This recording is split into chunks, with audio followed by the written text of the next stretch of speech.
The Bay Bridge spans the water between Oakland and San Francisco, and folks take it here to AT Park, home of the Giants, who host the Pirates in Game 2 of this 3-game set. Hello again, everybody. Along with John Wayner, I'm Tim Neverett. Robbie Smikowski joins us in a bit. The Pirates winning last night 4-3. And recently, the Bucs have had a total team effort. The starting pitching's been exceptional. The bullpen's getting it done. And it's been a different guy, it seems, on offense every night. Last night, it was Neil Walker. Yeah, nice to see Neil Walker coming up with the big hit. I think he loves batting in the middle of the lineup, back in that cleanup spot. Hasn't had many opportunities in that 2-hole, but a big RBI double last night, scoring the Pirates' third and fourth runs. A huge hit for Neil Walker, back in that cleanup spot tonight, and hopefully more big hits from Neil. Take a look at our Barrel Automotive League leaders. The Pirates hitting their stride, 9-2 since May 22nd. That's the best mark in baseball. They've gained 2.5 games on the Cardinals in the Central. High expectations for this club coming out of spring training. They really didn't meet those expectations except for the last 2 or 3 weeks, and everybody contributing. You're getting the great starts from the pitchers. They're scoring runs, 5.3, leading Major League Baseball since the 22nd with that plus 26 run differential. Very impressive numbers team-wise. And as far as the starting pitchers go, A.J. Burnett had some very impressive numbers in the month of May. He was unbeaten at 5-0. Tonight, A.J. tries his luck by the Bay. We'll take a look at the Pirates' right-hander when we come back to San Francisco.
Right here tonight. And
start here tonight in San Francisco. He's looking for his 6th win of the season. And John, undefeated in May, 5-0. He put up some very, very impressive numbers. Not many pitchers in Major League Baseball has pitched as well as A.J. Burnett. You see the ERA, 4th in the NL. He's getting a lot of weak contact, a lot of ground balls. Opponent OPS just 585 because he's only allowed 7 extra base hits all year long. He still has the strikeout pitch to go with it. Almost a strikeout per inning, but still he has that good hard breaking ball. The two-seam fastball has moved as much as I've seen it, maybe in his career. Doesn't throw as hard as he did when he was younger, but he certainly is pitching better than ever. Certainly doing a good job locating the fastball as well. Tonight, he faces Chris Heston. Heston makes his first ever appearance against the Pirates. Now, this guy doesn't have overpowering stuff, average stuff at best, but when he's on with the location, he could pitch. You saw it the last time against the Braves, 7 1/3 innings, just 4 hits allowed. But previous 6 start, he got beat around. That means his location wasn't that good. Pretty good here at AT&T Ballpark. Lefties hit him well at a 318 clip. Well, Heston coming off a good performance. So is A.J. Burnett. So we should have a good pitching matchup here tonight in Game 2. When we return, it's for your consideration. Andrew McCutchen climbing up a little bit in the All-Star balloting. Should he be higher? We'll show you where he stands when we continue.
Get down to the first pitch. The Pirates and the Giants at AT&T Park.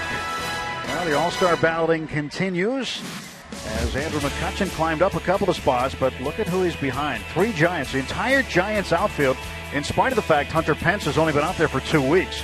He's got more votes than McCutchen, and McCutchen needs your help. You can vote at Pirates.com. You can see whose fans are voting a little bit more often by that graphic there. You can change that.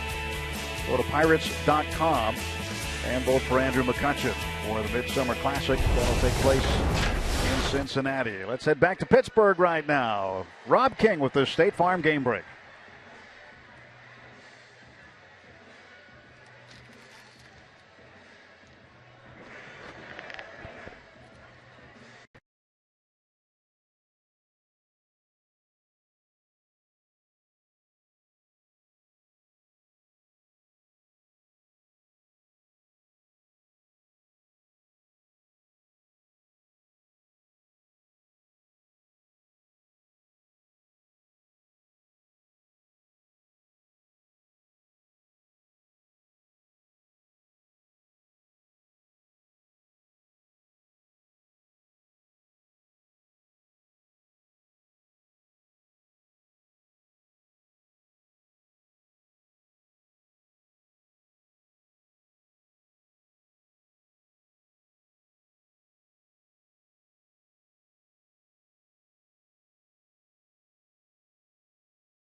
is brought to you by Toyota.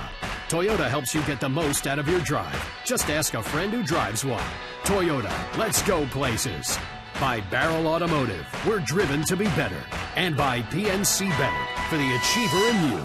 Let's go Bucks. Well, the Renegades are making their way into McCovey Cove, all dressed up and ready for action tonight here in San Francisco.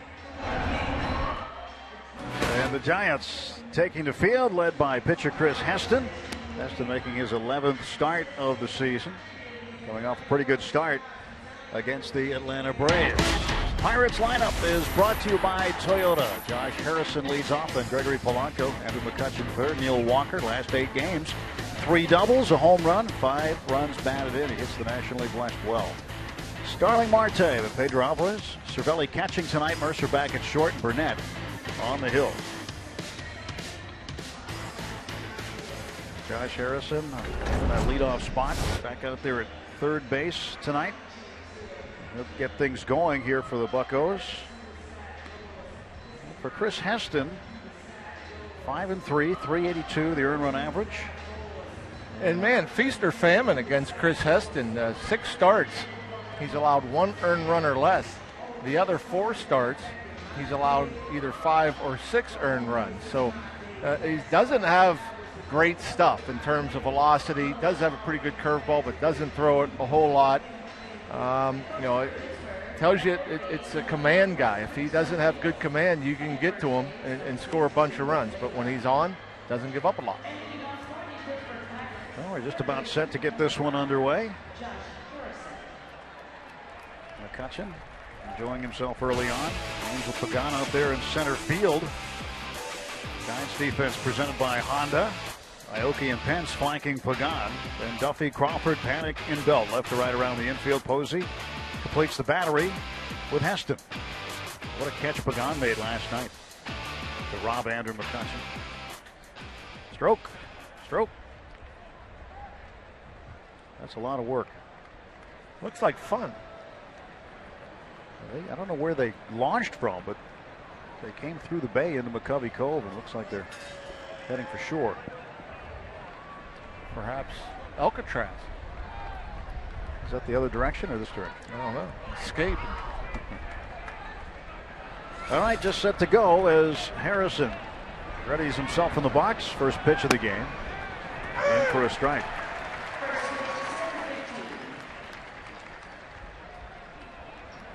A crisp 58 degrees here tonight at game time. Pitch outside, 1 ball and 1 strike. A little breezy, blowing out toward the water, heading in the general direction of Oakland. And it's a ball and 2 strikes to Harrison. All sinking fastballs. That's about it. 89, 90 miles per hour. He does get his share of ground balls.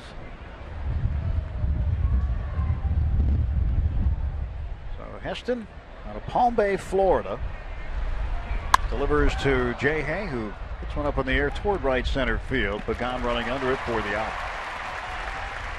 Well, 1 gone in the top of the first.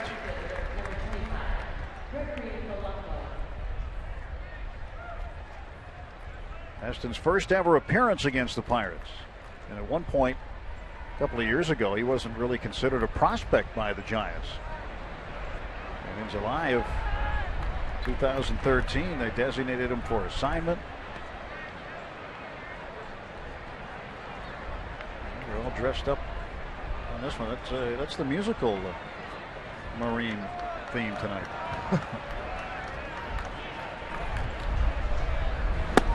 Polanco swinging a miss. Not a very big audience. No, the audience is inside the stadium, not outside. You do see some neat watercraft here in San Francisco. 1 ball and 1 strike. But Heston was designated for assignment in 2013. A couple days later, the Giants actually released him. And then 3 days after they released him, they brought him back. Got him off the 40-man roster. And he had to just pitch his way back in. And sort of an overlooked guy inside this organization. But he's been getting it done. He's also had some help this year in terms of run support. Giants seem to put a lot of runs up when he pitches. He's averaging over 9 runs of support in his last 4 starts. All of them have been Giant wins. 3-1 to Polanco. Powers full. Gregory thought it was ball 4. That's a good take, though. 3-1, you don't want to hit a sinker ball that's down in the zone. And you see there, that's a borderline pitch. A good pitcher's pitch, not a pitch you want to attack when you're heading to count. 3-2, and Polanco hits this one well in the air, deep to right center field. Pagan back. Pagan at the wall makes the catch. One of the deeper parts of this ballpark. Pagan got back there to take it away, and that's out number 2. And you get to that corner out there, it's 421. This ball was hit pretty well, and you mentioned that breeze bowling out that way. You thought it had a chance. But the ballpark obviously holds it.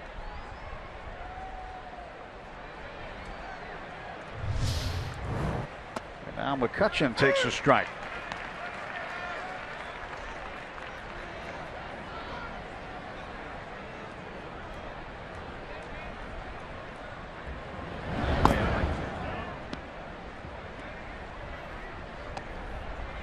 One ball and 1 strike to Andrew. 278 his average to start the night tonight. 7 homers, 32 runs batted in. And he easily could have had more runs batted in last night if it wasn't for Angel Pagan and Hunter Pence taking away extra base hits. It was a 1-run win for the Pirates, but if Pagan and Pence don't make those plays, Rock, it's more than likely a runaway win by the Buccos last night. Amazing how difference a couple of feet would make. You know, Andrew could have had a double, a triple, and 6 RBIs after those 2 at-bats, and instead a couple of sacrifice flies.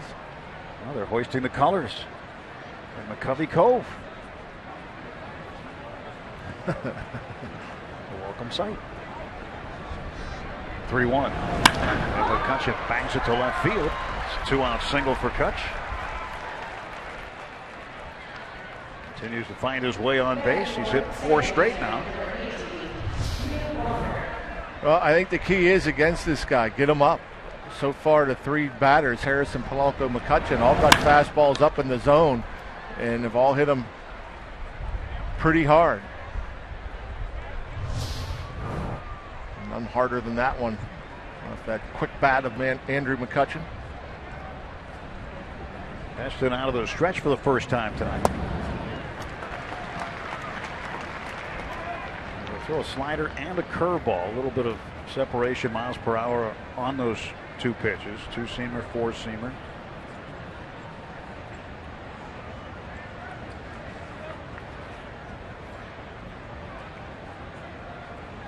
Oh, 1 pitch to Neal. Inside, and Posey throws down to first base. McCutchen gets back. Then does a little bit of umpiring. Yeah, that's actually pretty good base running right there. You see that ball in the dirt bounce that far in front. It's hard not to cross over. If Andrew McCutchen crosses over the way Posey picked that and got rid of it that quickly, that's all it would have taken. 1 crossover. He may have been picked off. That's a good play by Posey. And good base running from Andrew McCutchen. 1 ball, 1 strike pitch. Walker to left field. He's got himself a base hit. And the Pirates have 2 on with 2 out. Back-to-back base hits. Walker and McCutchen, and the guy who is very due coming to the plate. Again, when you don't throw hard, you leave the ball up, even if it's off the plate. That ball's 6 inches off the plate, but it's about belt high for Neil Walker. That's a good hitting speed. Walker's now hit safely in 6 straight ball games. Here's Starling Marte, 0 for his last 16. And the reason he's in the 5 spot, put him there last night, because he's been scuffling.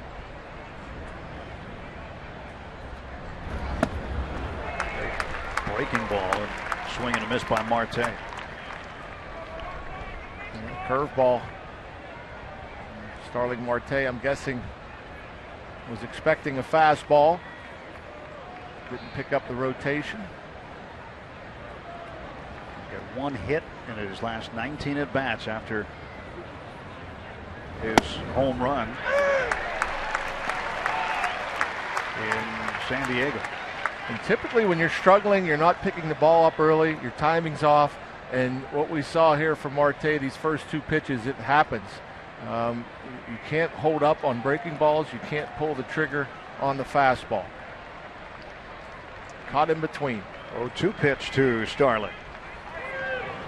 Struck him out on 3 pitches. Starling Marte just does not seem like himself the last couple of days.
Manager 1,648. We go to the bottom of the first. We check out the Giants' Honda lineup. Nori Aoki leads off. Joe Panic, Hunter Pence, Buster Posey bats cleanup. Brandon Belt, first baseman in the 5 spot. Last 17 games, he has 15 extra base hits, including a double last night. Brandon Crawford, the shortstop, and the center fielder Angel Pagan bats 7th. Matt Duffy, the third baseman, will hit 8th. And Chris Heston, pitcher, bats 9th against right-hander A.J. Burnett. The very impressive numbers for A.J. Burnett. 5-1, a 1.81 ERA. Could even be better. His last start, he gave up the 4 earned runs. Could have easily been just 2. A fielder's choice cost him a couple of earned runs. These numbers are brought to you by Hyundai. Facing the left fielder, Nori Aoki. Aoki, the former Brewer and Royal, takes a strike, get things going. He scored 2 of the 3 San Francisco runs last night. Had 2 hits, 2 for 4. Also stole a base. 1 ball and 1 strike to Aoki. Jay Hayes on the grass at third. Aoki handles the bat very well. He's been known to go that way. Lay the ball down as well. So Jay Hayes trying to take the bunt out of the equation. There's not a whole lot you can do right there as a left-handed batter. That fastball started off about a foot inside. You know, AJ sits on that first base side of the rubber, and so his arm is kind of aiming towards that inside corner to a lefty. 1-2. That one is off the glove of Mercer, out of the left field, and a base hit.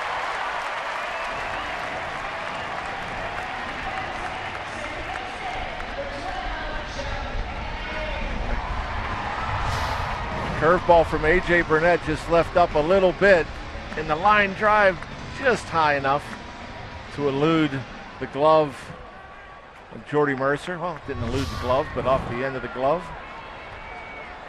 Pirates defensively. Cervelli doing the catching. Harrison, Mercer, Walker, Alvarez with Marte, McCutchen, and Polanco in the outfield. Nobody out, 1 on. Batter is Joe Panic. Panic has hit in 15 straight games at home. Seems like AT Park has been good to Joe Panik. Pitch in for a strike. Now the running game comes into the equation here, Rock. Aoki with 12 steals. Stole a base last night. And teams do like to try to run against A.J. Burnett. Yeah, A.J. More worried about executing pitches. Can be slow to the plate, which makes it very difficult for his catcher. But he's been like that most of his career. And obviously he's had a pretty good career executing pitches. Throw to first, and Aoki gets back.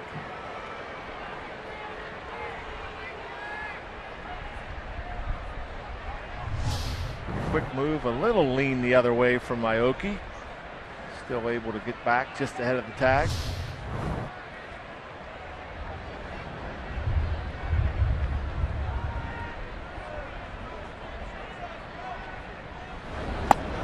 A swing and a miss.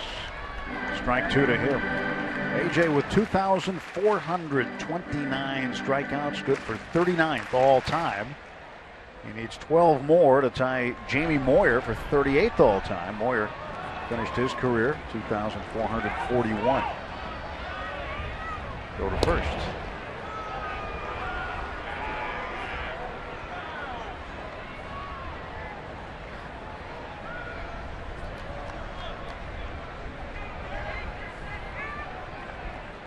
Panik has hit safely in 25 of his last 27 games overall. There, the pitch and the ground ball to second base. Walker flips to Mercer for one. He drops it. Oh, that was a room service double play ball, and the Pirates just get one out of it. Don't see that very often from Jordy Mercer, especially when you have that much time. I mean, that was tailor-made. As routine as it's going to get. Aoki bluffs as if he was going. And just the exchange from Jordy Mercer. I mean, he's so sure-handed, Jordy Mercer is. And as accurate an arm as anybody. Just the ball in hand. Couldn't connect. Hunter Pence at the plate. Strike one to him. The Pirates have turned 61 double plays this year. That's very good. That's a great number. Have to wait a little longer for their 62nd. Yeah. Just to compare that to what Giants have. Giants have 43. Of course, the Buccos have a triple play as well. Leads the National League.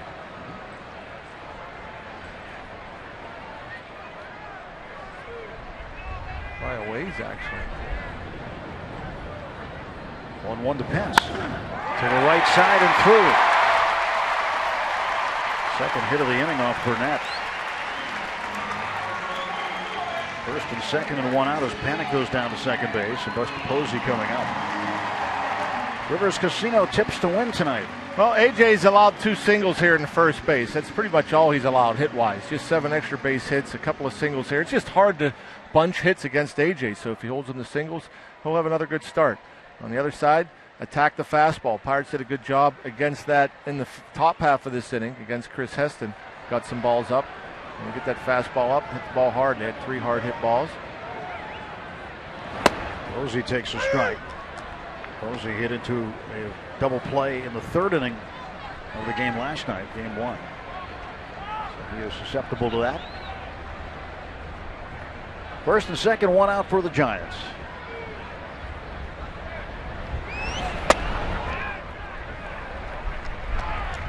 1-1. For the most part, AJ will stay away from the right-handed batter. A good sinker and curveball.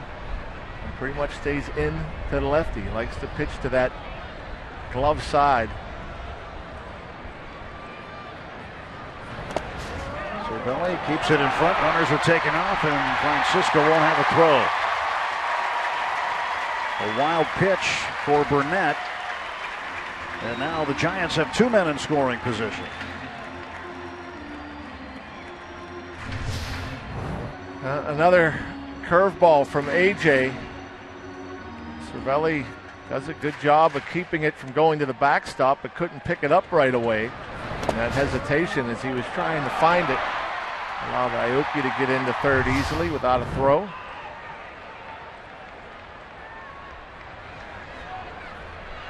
The 2-1 pitch now to Posey. And he goes down the right field line, and the Giants are going to take a 2-0 lead. As Panic scores, Pence in right behind him. 2-run double for Posey.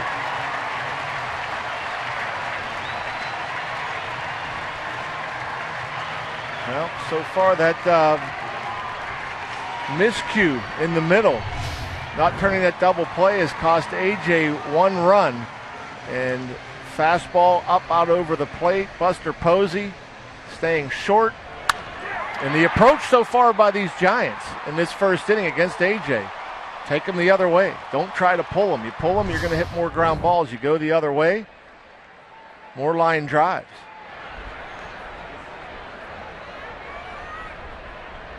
First runs of the game are across, and they belong to San Francisco. Here's Brandon Belt. Belt takes ball 1 low. Belt hitting .305.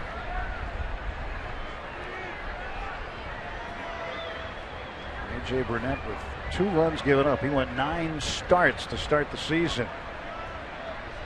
Giving up no more than 2 earned runs. That's a franchise mark.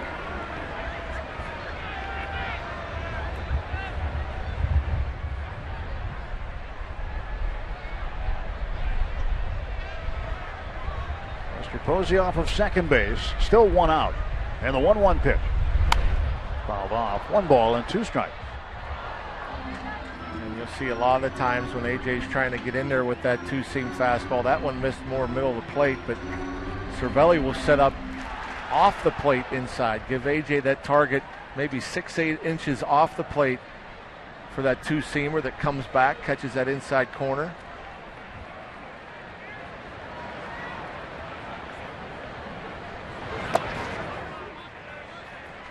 Belt went 1 for 4 last night. He had a double and 2 runs batted in. Had a good month of May. Hit .339 with 7 homers. All 7 of his home runs came in the month of May.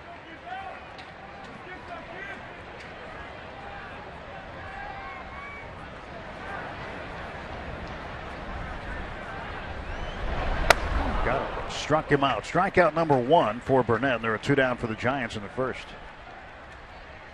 A good hard curveball. Starts in the zone. Breaks down underneath the bat. Even when he leaves it up, tough to hit.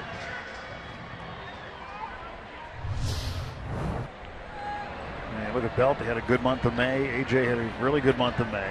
Sometimes can that second month of the season be a redeemer for you? I mean, it seems like guys really start to hit a stride toward the end of April and the start of May. Yeah, you know, it's always a struggle to an extent. And you know, I think it's always harder when you struggle early because the average is up there, whatever it is, or the ERA might be inflated. And so if you struggle in the middle of the season, nobody really notices because the numbers don't change that much. But you know, you certainly, you know, I think put added pressure to yourself, whether you're a hitter or a pitcher, and you're struggling early, to get the numbers back where they're respectable.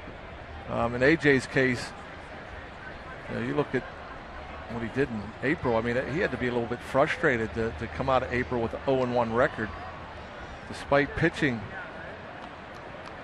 so well, just giving up 5 earned runs in his first 4 starts. 2-0 to Crawford. He falls behind Brandon Crawford. 3 balls and no strikes. AJ kind of a look on his face like, really, that was a ball? I think you wanted that call. You're not going to get them all.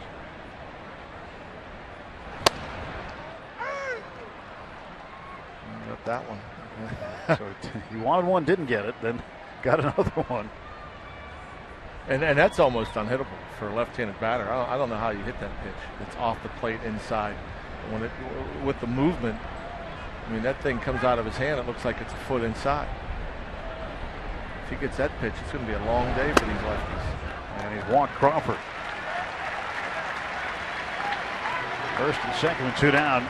This is not the type of start AJ and Cervelli had planned for tonight. Certainly.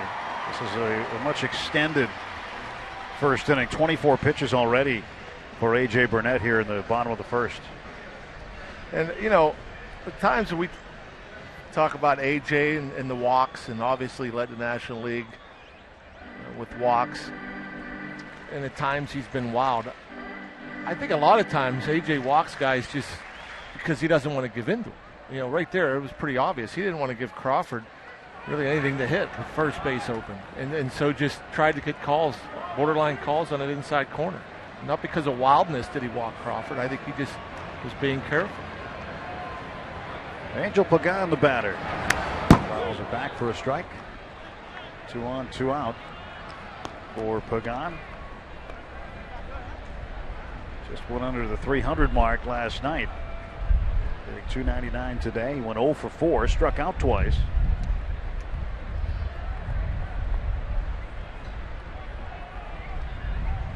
Pagan facing Burnett on a breezy night here in the Bay Area. 2-0 Giants.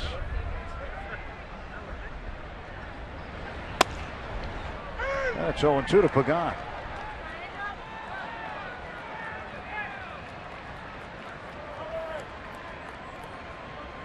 Roberto Kelly moved over from first base to third base this year. And a 0-2 pitch. Chop foul. Tim Flannery had been the third base coach here for a long time now. Flannery's doing a little bit of what we're doing. He's doing some television in the studio for the Giants. Over to the dark side. Yep. Saw him on the post game last night. He was out chatting with Bruce Bochy earlier today. They had been very close. Flannery came with him from San Diego. Bochy came up here from the Padres. Strike 3 call. Unhittable.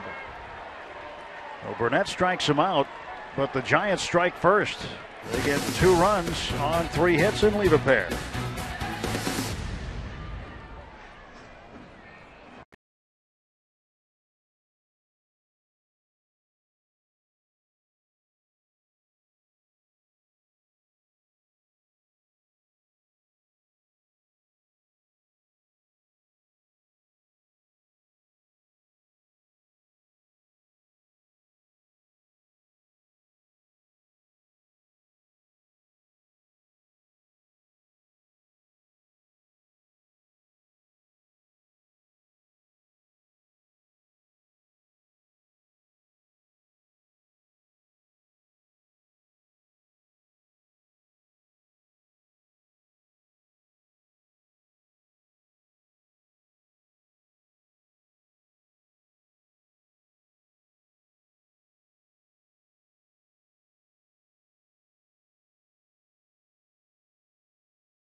It's baseball at a ballpark that favors left-handed hitting. It's a right-hander that's hit the most home runs in PNC Park's history. Corey Hart challenges A.J. Burnett as the biggest Batman fan on the team, and there's much more to come. It's Inside Pirates Baseball, presented by Allegheny Health Network, tomorrow after postgame on Root Sports. Well, that's got to be bad luck to hang the Jolly Roger upside down. Oh. Pedro Alvarez leads off, takes a ball. Buster Posey, who had the double that drove in panic and Pence. Got the Giants on the board, 2-0. Pedro takes that pitch for a strike, 1-1. Just a little get me over change up. Pedro took an 0 for 4 in game 1 last night. Struck out twice. And didn't pull the trigger that time and took strike 2. 1 ball, 2 strikes to Alvarez. Defense shifted over to the right with Panic, the second baseman, out in the outfield. Crawford, the shortstop, on the other side of second base. And this one right back to the mound. And Heston will throw out Alvarez, and there's 1 gone for the Pirates in the second.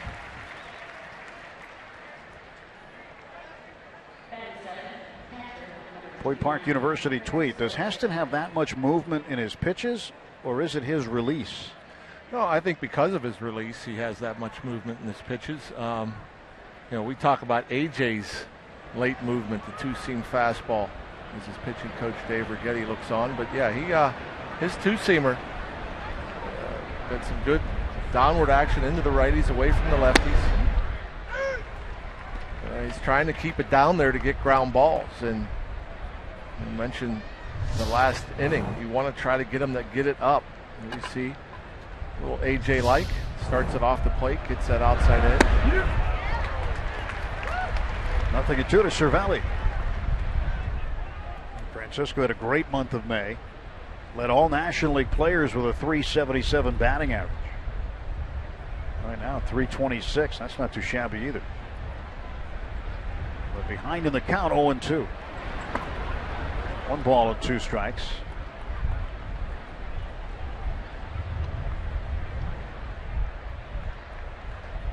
Cervelli's reached base safely in 11 straight games.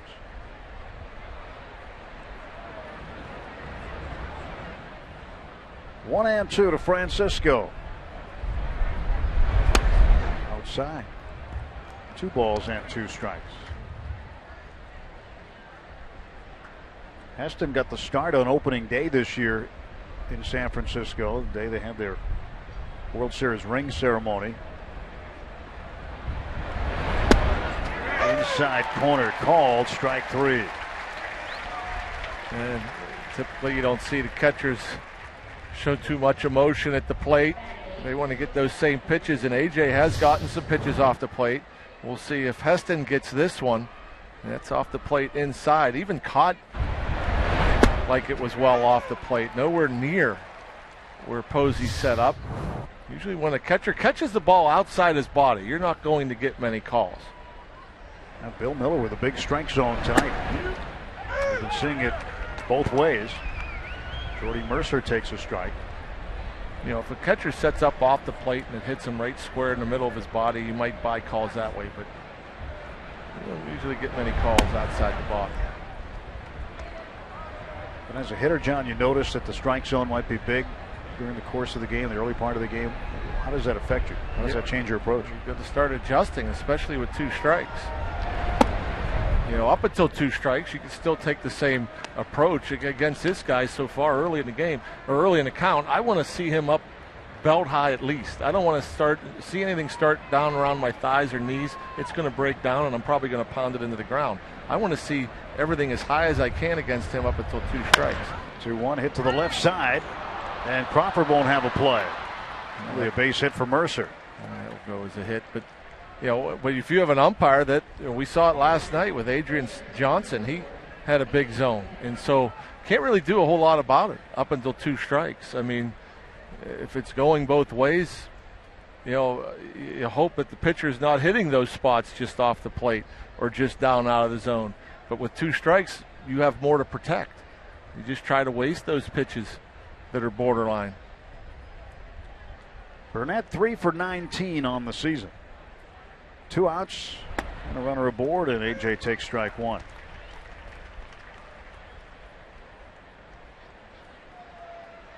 .158 is average. He seems like he's been swinging a better bat in the last week to 2 weeks.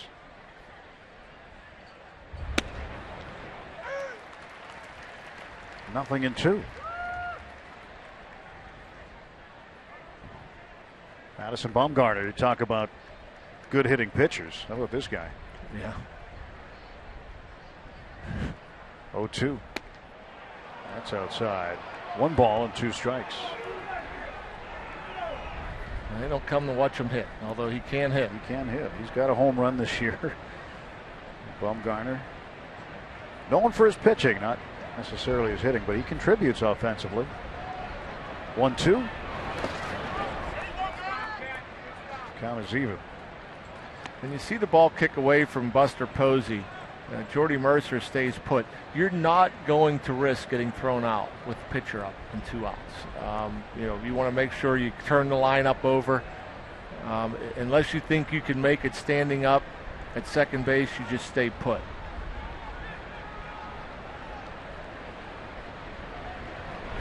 AJ swings and strikes out. No runs, a hit, a man left through an inning and a half. Giants 2, Pirates nothing.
In Alcatraz, some of the most famous sights you could see here in the Bay Area. I'm Robbie, it's Mikowski, and yesterday, for 2 hours in the afternoon, Jeff Locke and his best buddy, A.J. Burnett, went on an extensive tour in Alcatraz. It was the third time that A.J. Burnett had been there, but Jeff Locke, it was his first.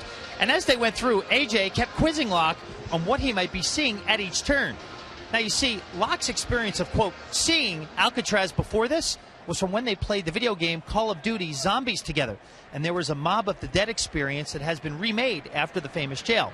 Now, Locke said it was a little bit different from the video game, but also one of the cooler things he's seen in his seasons on the road. And get this, Tim and John, I asked Jeff Locke for some photos of their tour, and he said, well, I didn't take any. I said, well, how do you go to Alcatraz for the first time and not take any photos? He said, I don't know. AJ took them all. And AJ hadn't sent them to him yet. Yeah, it's a really neat place. It's a great place. If you ever come out here and you get a chance to go out, you have to do it. And definitely do the audio tour. That gives you a lot of neat background. Check that. Yeah, they get the strike there. Doug Eddings on appeal. I mean, that was pretty obvious it was a swing. And Doug Eddings provided some help for Bill Miller there.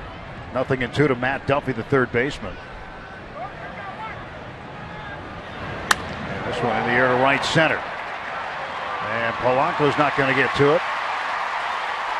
Fires it in towards second base, and Duffy sliding in safely with a double. Second extra base hit for the Giants tonight. And they are swinging the bats early against A.J. Burnett. He went out and got that one. I mean, that pitch was not a bad pitch. It sounded bad off the bat, almost like he broke it. But somehow it carried fairly deep out there in right center field. Man in scoring position for the pitcher, Chris Heston. Heston will try to bunt. And he takes ball one.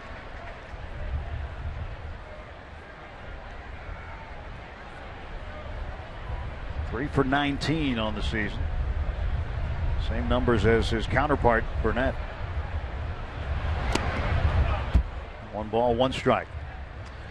Looks like Heston's just trying to get it down. We talked about it last night with Garrett Cole with the bunt attempt. You have so much room on the left side. All you got to do is bunt it down third. He don't even have the barrel angled that way, but I mean anywhere around here. Out, just let the third baseman field it, and his third baseman, Matt Duffy, can walk the third.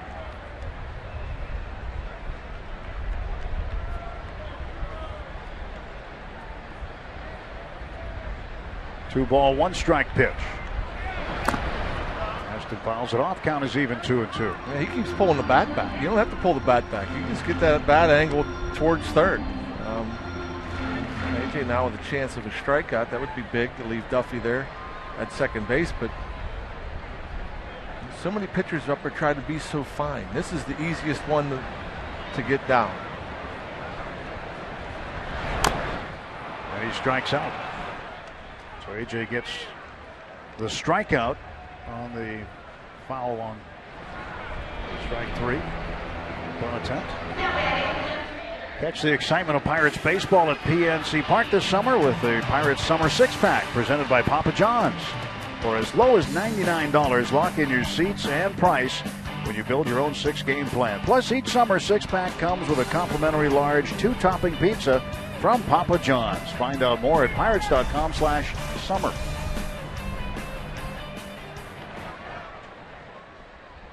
Doesn't always feel like summer here in the summer.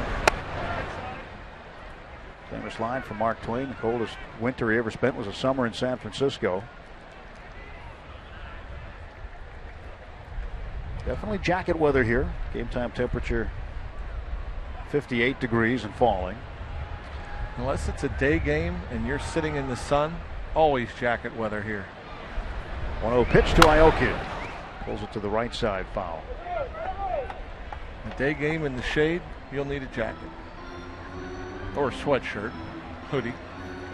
And at Candlestick, it was worse because of the wind. Yeah, you were kind of, I guess, further out in the elements. It was freezing at Candlestick compared to here. Might need a scarf. Might need a winter hat. Might need gloves. And we're talking about June and July here. That was just foul. Pedro with a nice stab, but it's a foul ball. Right, good little pick over there from Pedro. All for naught. You know, it was so windy at the old Candlestick, as you see. Pedro, the crossover. Nice pick. It was so windy, there wasn't even any like dirt left on the infield clay. I mean, you could barely sink your spike into the clay. Yeah, they didn't need those guys to come out there dragging the infield every 3 innings because you couldn't make any. Well, the surface stuff was blown off. Yeah. Right? Aoki strikes out. So Burnett gets him. That's 2 strikeouts in the inning. And 4 in the game. Yeah, that hard breaking ball, and that it breaks so much. I mean, you see it here and how much it moves and how much it darts down, even with the great camera work, the slow-mo. It doesn't give it justice. If you're in the batter's box, that pitch probably looked to Aoki like it was going to be belt high when it got about halfway to the plate, and it just disappears. Joe Panik reached on a fielder's choice and scored a run in the first. That was the play where it looked like it was going to be room service double play ball, and Jordy Mercer recorded the out at second base, but he dropped the ball and could not complete the double play. And that left the door open for Buster Posey's double. There would have only been 2 outs at the time. That pitch way inside. It's 2-0. But you never know what happens then. I mean, he's back in the windup. There's 2 outs, nobody on. Pence may not be looking to hit the ball the other way. Pence does that as well as anybody for a right-handed hitter. You know, runners being held on at first. He just looks to block the ball the other way, hits the ball in that hole for the second time in 2 nights. You never know. He has a whole different approach, perhaps, and maybe it's a 3-up, 3-down inning. 3-0 to Joe Panic.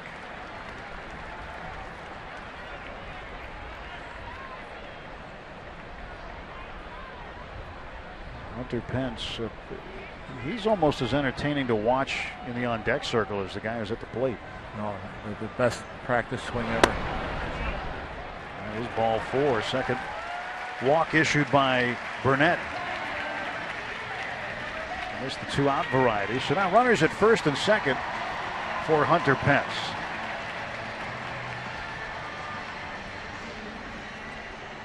Nothing that Hunter Pence does is pretty. His swing's not pretty. His fielding's not pretty. His throwing motion, not a pretty sight either. But he is a great player and has been for a long time. He will take a strike. You know, you never see a guy. He's the only guy who wears his socks and pants the way that he wears them. He rolls them up over the knees. I don't know, maybe trying to fool the umpire. Yeah. I don't know why he does higher. that. Hey, hot dogs here. Right to shortstop. Mercer tosses to Walker, and they get Panic on the force out. Nothing across. 1 hit and 2 left. We'll go to the third. 2-0 San Francisco.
Jay Hay, you can play a lot of positions, but which is the most favorite for you? Each position is different, man. You have fun at all positions because you get a chance to make a play at any position. I couldn't necessarily say for sure which one is the most fun because any given night they all can get the same amount of action. Yeah, certainly Jay Hay's seen his share of action. He said most favorite, I meant to say the most fun for Jay Hay to play, but we've seen already this year, you know, he's pretty much etched in stone as the everyday third baseman. We've seen him play left, we've seen him play right, we've seen him play second, and of course, his native third base. You can play more than that. And there's a ground ball up the middle. That's a base hit for Jay Hay right on cue. Leadoff single. And the Pirates with a man aboard, and that'll bring the tying run to the plate. Jay Hay can flat out hit. But, you know, I bet part of Jay Hay would just rather be at one spot, know that he's going to be in the lineup in one spot every night. But he probably misses moving around a little bit too.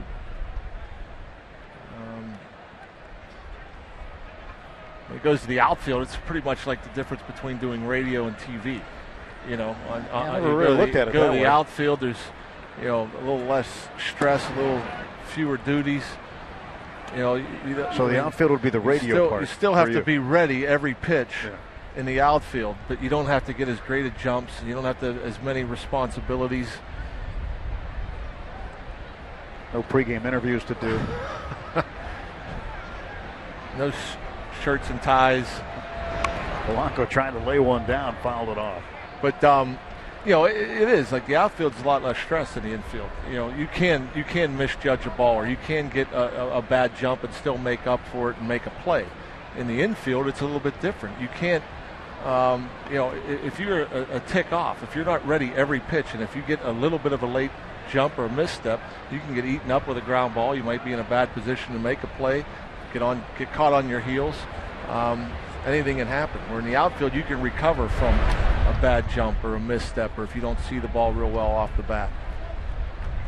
But you know, Jay, I would be surprised he likes the infield better because there's more action. There's more opportunity to make a difference.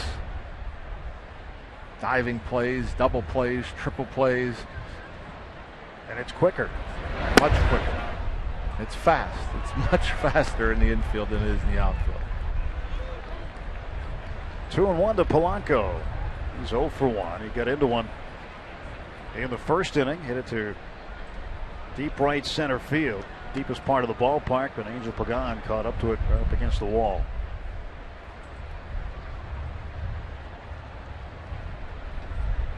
The 2-1 pitch to Gregory.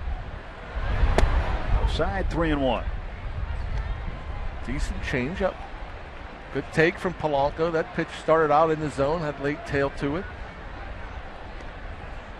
McCutchen waits on deck. We've seen that, I guess, for the better part of the kitchen sink from Heston already in terms of the types of pitches that he throws. 4-seam fastball, 2-seam fastball, curveball, slider, now a change. What else he got? He's going to try to keep it down and away. End up going right down the middle. But again, you know, you're in a hitter's count. You want to pitch up that you can drive. Now this one's right around the knees, maybe a little bit above the knees, although it was down the middle. It had that late movement. You try to pull it, good chance you hit it on the ground to the second baseman.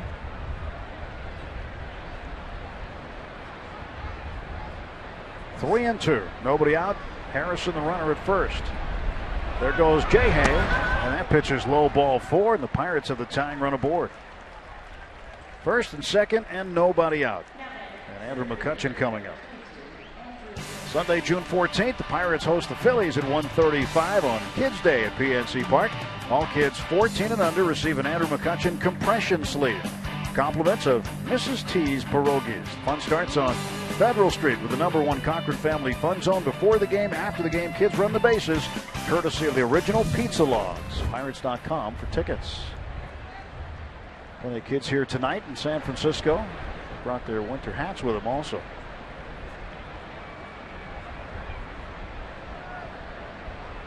Catches 1 for 1. Breaking ball, swing and a miss.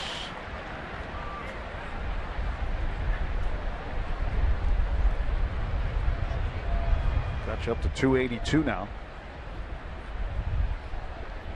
Remember he was hitting 182 not long ago? Yeah, I mean, it didn't take him long. In the air to right field and drifting back toward the wall. Pence looks up. It is off the wall. Jay Hay will come around third and score. And safe at third is Polanco. An RBI base hit for McCutchen. It's 2-1. Boy, he is awfully strong. Andrew McCutchen is. I don't know if he thought this ball was going to hit the seats or not, because he's still at first base. A ball that certainly, again, elevate it up. Don't try to pull it. Go the other way with it. Andrew McCutchen, a little guy with great power. Pence got a little closer to the wall, realized he couldn't make it, gets the ball on the bare hand, gets it back to the infield quickly. I think Pence might have been a little fortunate here because the ball hit the top of the padding. He's still going to be on second, though. You have to be on second and third right now in this situation. Now, Polanco and Jay, you'll see, will be holding up. They're reading it, but you see where Polanco starts taking off. He's getting to third easily. I think Andrew saw Polanco halfway and put on the brakes, but you know, that's a situation where, you know, no way, unless Polanco's tagging, he's not getting to third. Yeah, if that ball hits a little bit higher and shoots back off the brick, that's always trouble for the right fielder here in San Francisco. But it hit the padding instead, so Pence was able to play that with a bare hand. Here's Walker. with a tying run at third base. Nobody out. Breaking ball for a strike.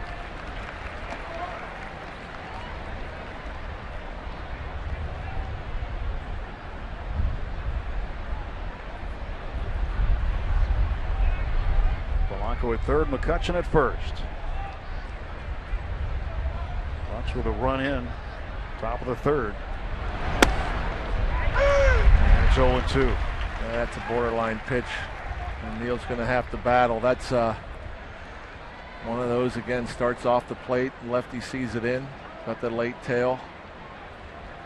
But now you're 0-2, and you know Heston has a number of different pitches, and there's a big strike zone tonight, so as a hitter, you got to be more aggressive here, don't you? No, you shorten up and protect.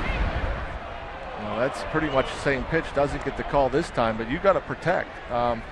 If you're more aggressive, you're more likely to chase a ball in the dirt. I mean, you just try to shut things down, shorten up your stride, shorten up your path, your hands. Just try to see it as long as you can, and just try to put it in play. Get that run in from third. Walker strikes out.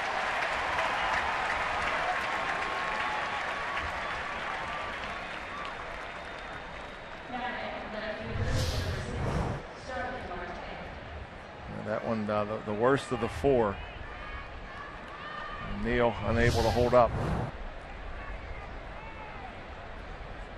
Tip your cap to Heston. You know, that first couple of pitches on the edges. Perfect location, a big time. Starling is 0 for his last 17.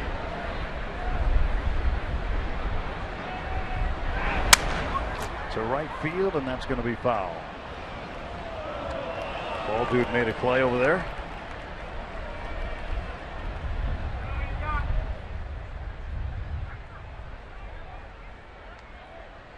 Robinson. Yeah, Paul Robinson.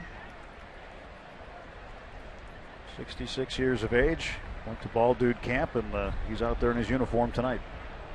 You do have to go to Ball Dude Camp in order to be a Ball Dude. I think all you have to do is be able to get up and down off that little stool. Be a Ball Dude. Well, that's their version of calisthenics at the Ball Dude Camp. Man, that's a good one to hit again. Marte talked about it his first at bat. He's in between. He's late on the fastball and out in front of every breaking ball. He can't pull the trigger at that. That's up, out, over at 89.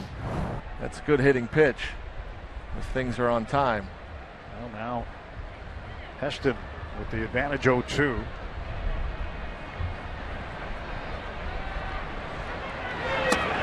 One ball and 2 strikes. And what he did is he added. That's his firmest fastball of the night at 92 miles per hour. And it's just to show Marte. Try to speed his bat up to throw this breaking ball here.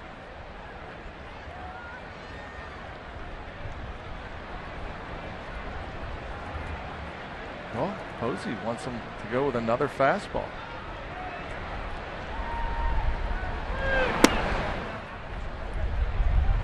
Evens up the count, 2-2.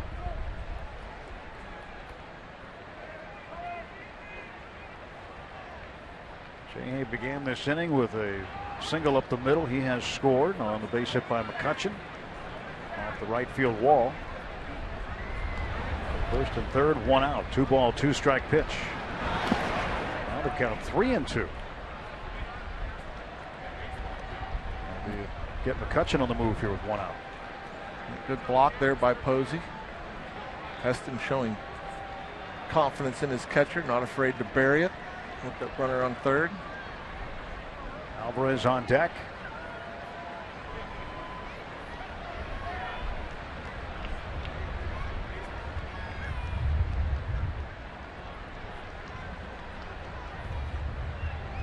Just to step off. He's going to get a new series of signs from Posey. Yeah, right before he did it, he put the horns down. Maybe a throw over. There goes McCutchen. And that is ball 4, and the bases are full of Bucks. Well, they were certain Starling was going to chase the curveball. He did his last time up, but showing better patience here. Great opportunity now for Pedro. Pedro tapped out to the pitcher Heston in the second inning. 0 for 1 tonight. He's 0 for his last 10. Well, these things come around, you know, guys who scuffle for a while and they come back and start to contribute. Bruce Bochy's going to send a pitcher down to the bullpen.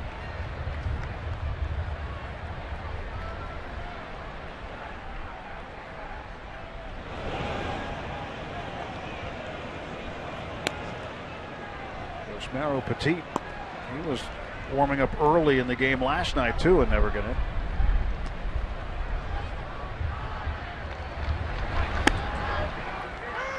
Pedro takes that one for strike one. Heston primarily has been getting ahead of the Pirate hitters. And that's always a good pitch. That little change up there, a change of pace. Although it was a bit up. Pedro good numbers with the bases loaded. Pirates down 2-1 in the third inning. First at bat, Pedro got ahead 1-0. Heston threw a 1-0 changeup for a strike, then a 1-1 curveball. He backdoored it for called strike two.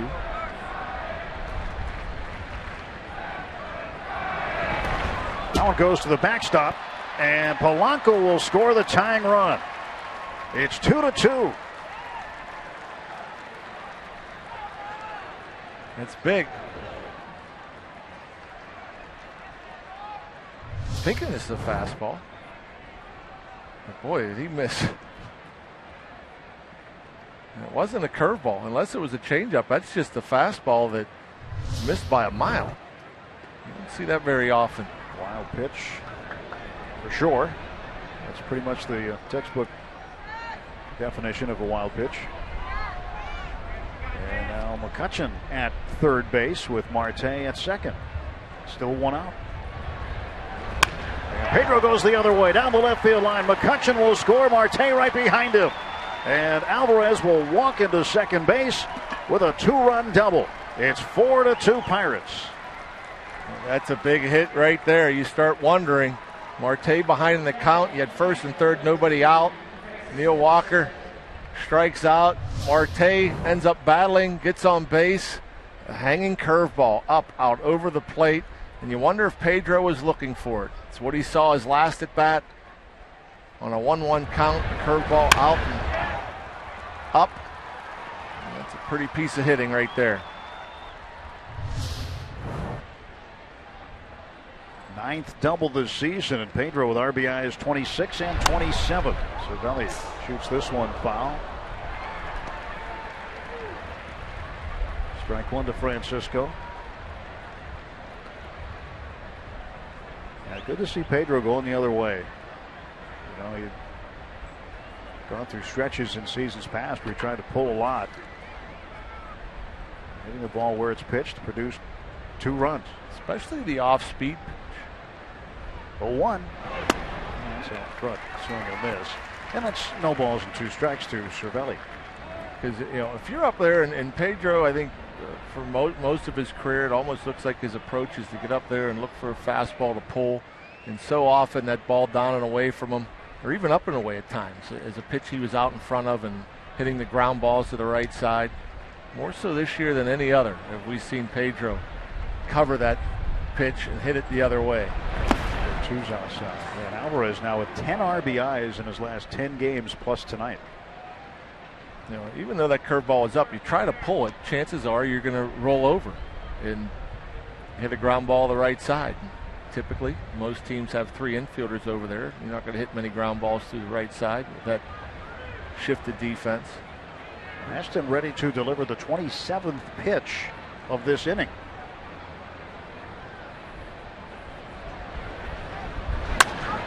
Chopper to the left side. Duffy goes on to first to retire Cervelli.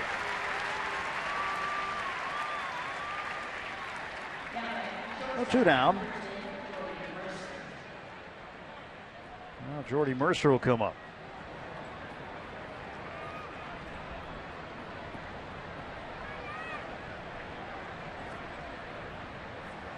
Jordy had a base hit in the second inning.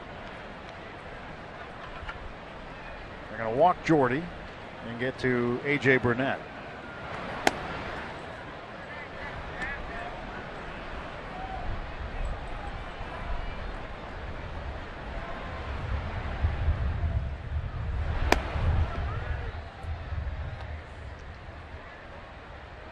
Two and 0 to Mercer.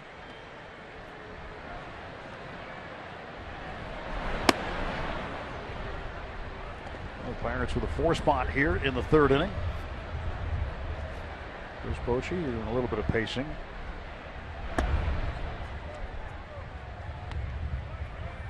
And now Mercer will take his spot down at first base on the intentional walk. As now Petit continues to loosen up. Well, you know, talked about AJ in that first month of April where he wasn't getting any run support. And the Pirates have been supporting him pretty much since. Swings at a first pitch fastball. He struck out swinging in the second inning. He's got 2 men on, and there are 2 men out.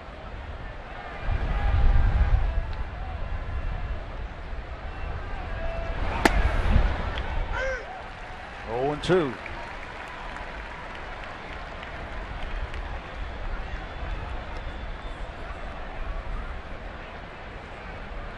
Mercer at first base. Alvarez out at second. Chris Heston's 0-2 pitch. Came right after him and struck him out. 34 pitches in the inning for Heston. The Pirates put 4 up. Pedro with a big 2-run double.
Thank you very much, Rob. Well, it's bad news for Marlon Byrd. And the Phillies, as Rob mentioned, beating Cincinnati 5-4 today. Buster Posey takes the pitch from A.J. And the count even, a ball and a strike. Miami beat the Cubs today 5-2. Giancarlo Stanton with another home run for the Marlins.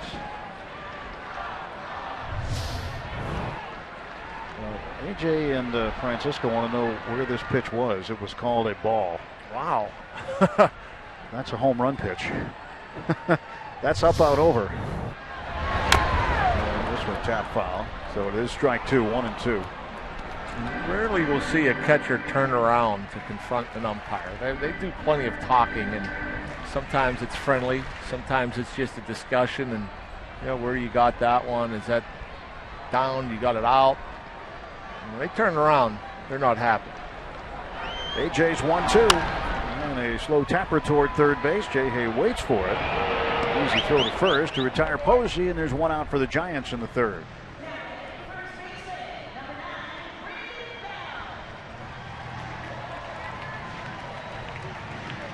Because you picked that up, I know you had caught a little bit, John, but you probably heard a lot of it as a hitter.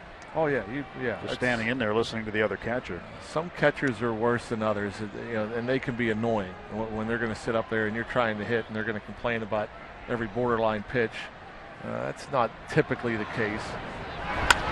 Brandon Belt through the shift into left center. That's the second time in 2 nights we've seen him go up there. First ball swinging and getting the pitch he wanted. A 1-out single for Belt, and the Giants with a man aboard.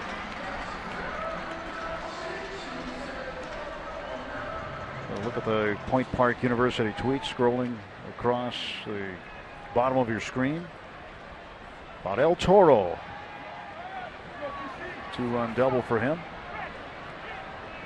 And now with 1 out and a man on, Brandon Crawford standing in against AJ.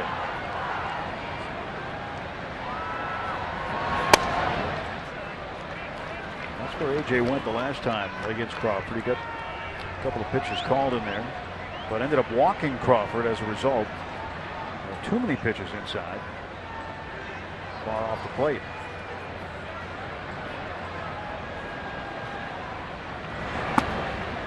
Two and 0. Sometimes, like that last one, maybe he just turns it over a little more, and then he gets more downward action, not as much east and west. Ball fell. The bottom fell out of that last pitch, broke straight down. I don't know if maybe he does it by design. More times than not, you see it move from AJ from his left to right.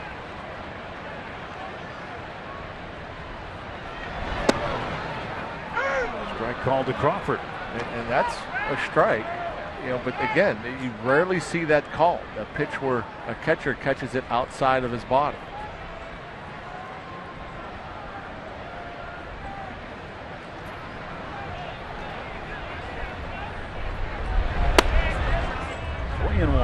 Crawford's been driving in runs for the Giants, 34 of them. He leads all major league shortstops in RBIs.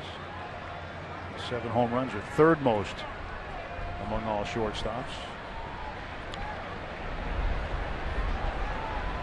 1 out and the 3-1. The ground ball wide at first for strike 2, 3-2.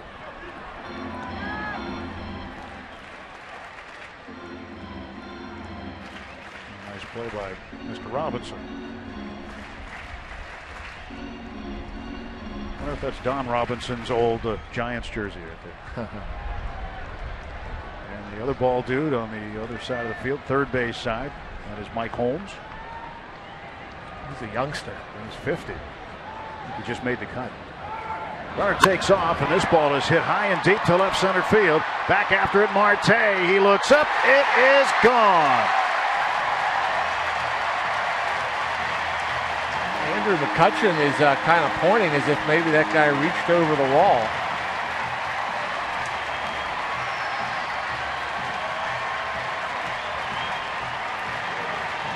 Well, Clint Hurdle's going to come out and pay the umpires a visit here, as Crawford apparently has hit his 8th home run. And the crew chief is Bill Miller, the home plate umpire. That's who Clint will have his discussion with. And the security out there near that fan who delivered a verbal diatribe to, I believe it was Starling Marte. He was the closest one to it. And that could be fan interference. Yeah, that's close. That's pretty close. He may have reached over the wall. We'll have to see what they say in New York after they look at all the angles. But in the meantime, Crawford has hit a home run to tie the game. But we could see fan interference called for the second time in as many nights. Look at the top right corner of your screen as the fan reaches out over the wall. And would it have gone out? That's really the question. And the other question, is there clear and convincing evidence that would overturn this and make it fan interference, and then Crawford would be out? Boy, that's close. It's very, very close. Well, they just showed it here on the big screen, and you didn't hear a reaction from the Giants crowd at all. And I always think that if it happens to the visiting team, they should get the benefit of the doubt. Because if it's close, it's not clear and convincing, but it very easily could have hit the top of the wall and stayed in play. I mean, that almost looks there. I mean, that guy does a good job not only catching it, but pulling it up like he's a catcher.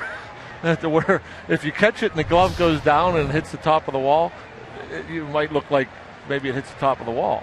Now, one thing here is security hasn't made their own call like they did last night when they escorted the gentleman last night out before the call was even made. And you can see the center field scoreboard, and again, not hearing much of a reaction from what will be announced as a sold-out crowd here again tonight. And again, I think it should go to the visiting team. I mean, this is a tough one. They are taking their time at the replay operations center in New York, going over all the available video. And they will make the call back here, and the umpires here will relay that call, whether it's a home run or fan interference. Crew chief Bill Miller, he's behind the plate. The third base umpire Adrian Johnson's on headset because he was the umpire to make the call. I'm not sure if he got out very far to get a good look at it. Typically you'll see some umpires go out to get a better look. And he signaled right away that it was over the fence. Well, because they're taking a long time, John, is this a good sign or a bad sign? Yeah, I don't know. I don't know. Does it have to be clear and convincing on home runs as it is like on a challenge?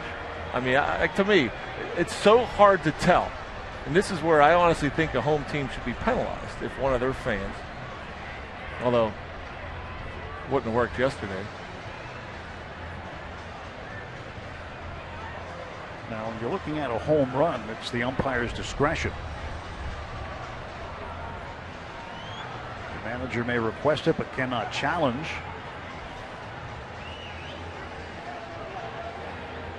So the crew chief was asked to look at it, and that's what they're doing, and certainly examining every bit of it. And because it's taken so much time, you might have to think there's something to this. Meantime, A.J. Burnett he's got to start tossing again, staying warm. By the way, Crawford, I didn't think he had that much pop the other way. I mean, that's 380 feet, the direction he hit that ball. And this isn't a park where the ball flies, although there is some wind blowing out. To go oppo Crawford. Take another look on the Allegheny Health Network Super Mo.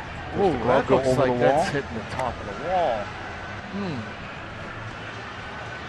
That one there looked like that ball, if it doesn't hit the glove, it hits the top of the wall. But it's so borderline. Certainly one of the longer reviews we have seen in a while, and it looks like it's coming to an end. And they're going to call it a home run. My guess off the top here, John, is that they didn't have enough evidence to overturn it. That's my guess. Yeah, I mean, there definitely wasn't, I don't think, enough evidence to overturn it. It was awfully close.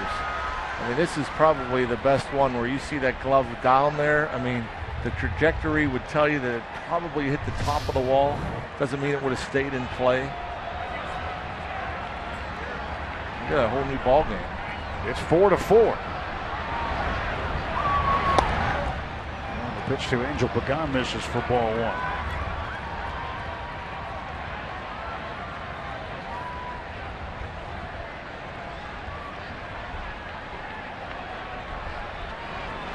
And the 1-0 pitch. So, indeed, the case was the call stood. Yeah. It could not be confirmed after a 4-minute, 35-second review in New York. So they let the fans stay.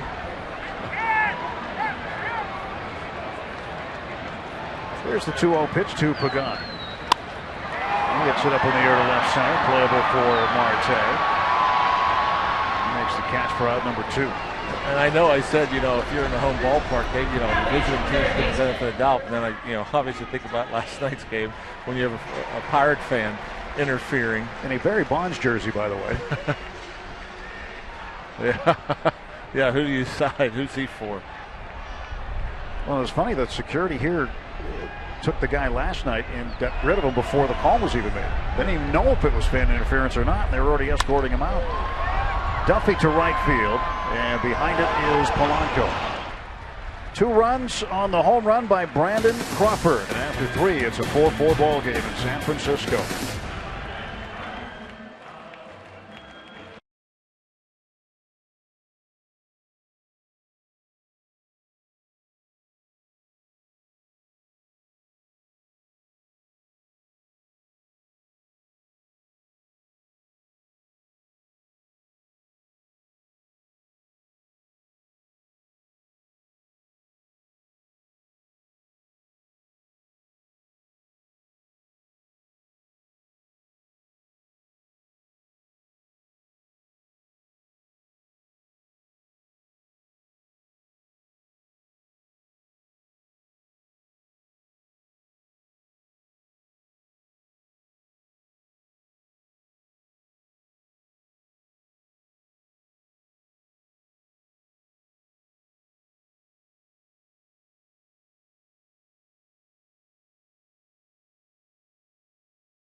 Will Callaway asked Josh Harrison a great question.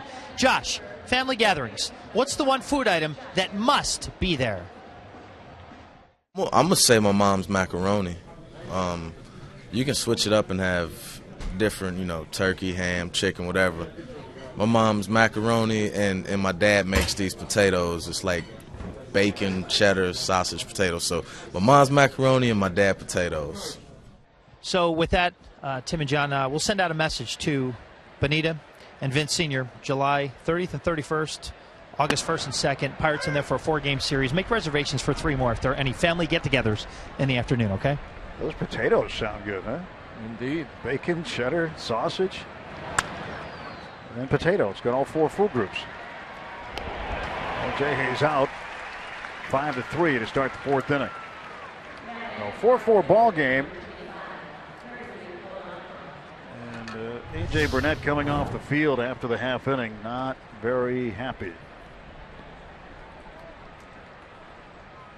4.5-minute review. And certainly isn't pleased about the goings on. Gregory Polanco takes ball 1, 1-0. Well, when you look at the replays, we looked at them. We showed you what we had, and guys in New York are all looking at. They just could not overturn that call on the Crawford home run. Bob thought it would have stayed in play.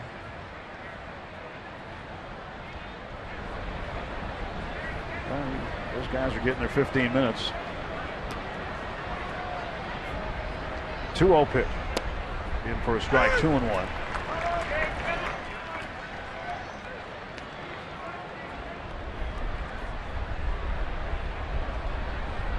Crawford went around first base in his home run trot. He missed the bat. He had to go back and touch it. So it makes you think, okay, well, what would have happened had it not been ruled a home run? They would have had to place him at first base. It would have been interesting to see where they placed the runners, and that would have been a whole other confrontation. That would explain why it took so long. The longer it took, you might start thinking, well, maybe they're trying to determine where the runner should be. Oh, Polanco goes down looking. And they are now 2 men out in the 4th inning. Our Day Automotive, this day in Pirates history. On this day 10 years ago, the Pirates made one of the best decisions in franchise history when they selected a high school outfielder from Fort Meade, Florida in the first round of the amateur draft. Andrew McCutchen was the 11th overall pick in the draft that year, hailed as one of the most talented first rounders ever. Names like Justin Upton, Alex Gordon, Ryan Zimmerman, Ryan Braun, and Troy Tulowitzki also in that round. And they went ahead of McCutchen. But 10 years ago today, Andrew McCutchen was drafted by the Pirates.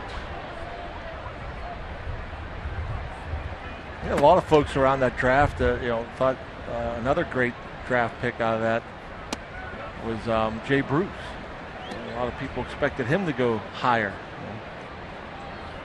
And he was one pick after Andrew.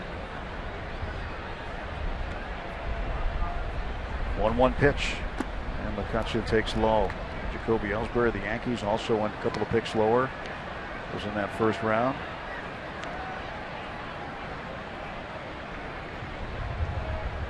Two and one.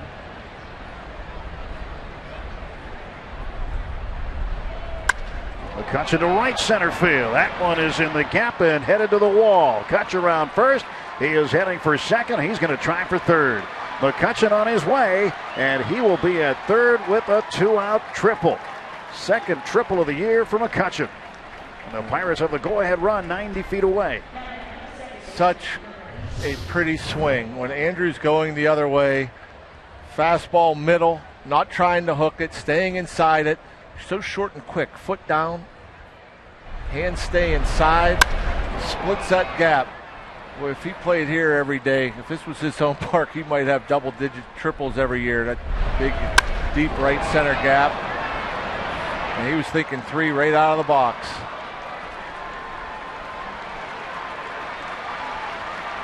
So Heston is going to be lifted as McCutchen chases him with a 2-out triple. Pirates have the go-ahead run there. McCutchen 3 for 3 tonight. Neil Walker coming up to face Yosmero Petit.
First 20,000 in attendance get a free Pirates t-shirt presented by Central Blood Bank.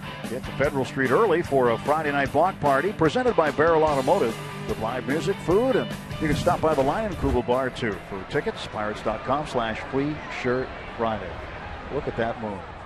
Look at the moon in the Bay Area tonight. What a shot. Yosmero Petit facing Walker. Neal grounds this one foul for strike one.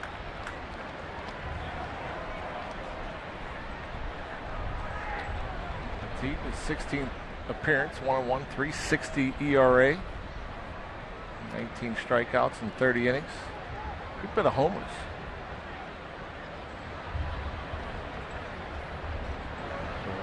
Petit looking in at Walker, the 0-1. Inside, 1 ball and 1 strike. Petit made a start, I believe it was a spot start in Pittsburgh a couple of years ago. Tore the no-hitter for a while, went pretty deep in that game.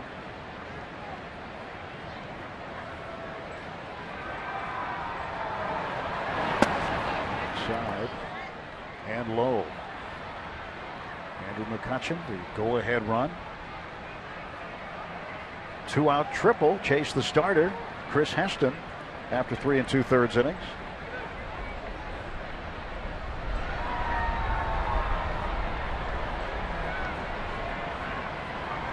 Here comes the 2-1 to Neal Walker.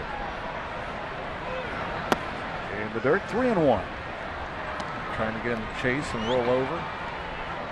Another guy, Petit, want to get him up in the zone.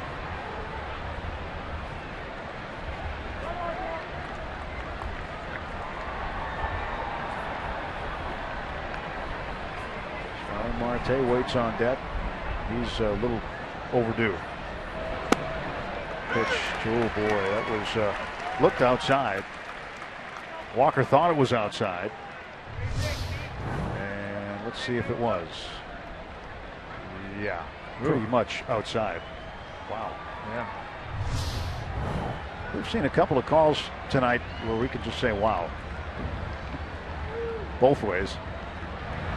3-2, and Neal fights that one off. You know, and typically you'll see the umpire set up over the shoulder of the catcher. And when a catcher goes and sets up outside, you normally will see the umpire follow him and set up over the right shoulder of the catcher with the left-handed batter. Bill Miller kind of stays in on that inside part of the play. I mean, he could probably move another foot to his left to get a better look at that pitch away. But he stays way inside. And Walker to center field. Get down. It does. And McCutchen will score. And the Pirates lead it 5-4. Clutch hit from Neal Walker. 2 in 2 nights here in San Francisco. That's his 20th RBI. He's going to continue to accumulate RBIs once he's in the middle of this lineup. That fastball right down the middle. I don't know why Petit wouldn't throw another pitch 6 or 8 inches off the plate like he did on the 3-1 pitch. But Neal will take it. So the Bucks back in front, 5-4. And that closes the book on Heston, who will be charged for all 5 runs. All of them earned.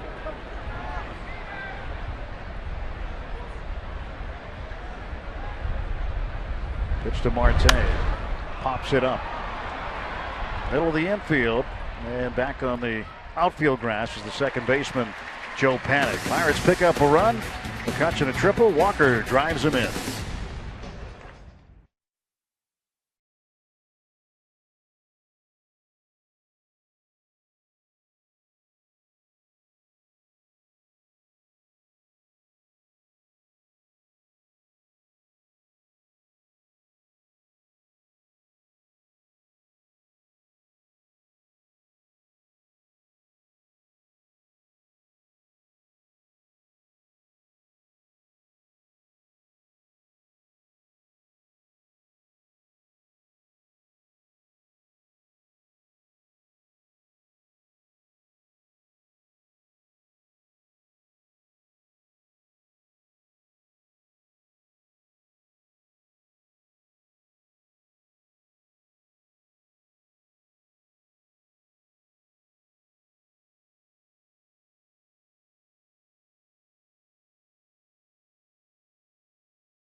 Chevy Silverado and your Western PA Chevy dealers.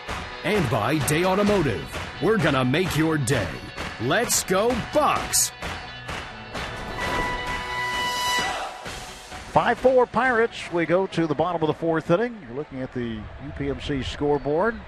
Great shot at the moon. A triple, second one of the year for McCutchen. He's 3 for 3. He scored 2 runs. Walker 2 for 3 with an RBI. And Yosmero Petit, the pitcher, leads off to start the Giants half of the fourth inning, facing AJ Burnett.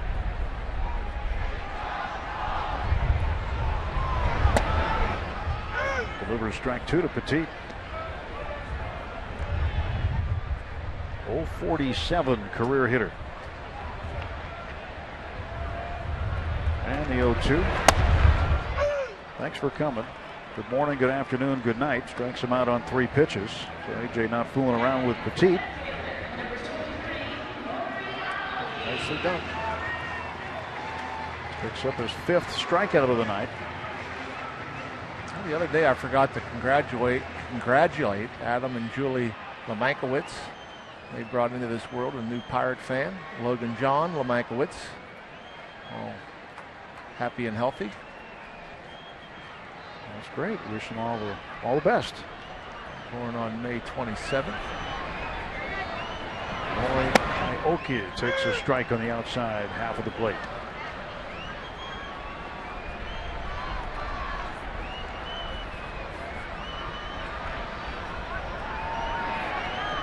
Oh, 1-2 Aoki. He's down low. And it's a ball and a strike. My brother claims that moon's called the Strawberry Moon. Never heard of it. Well, it's good looking no matter what it's called.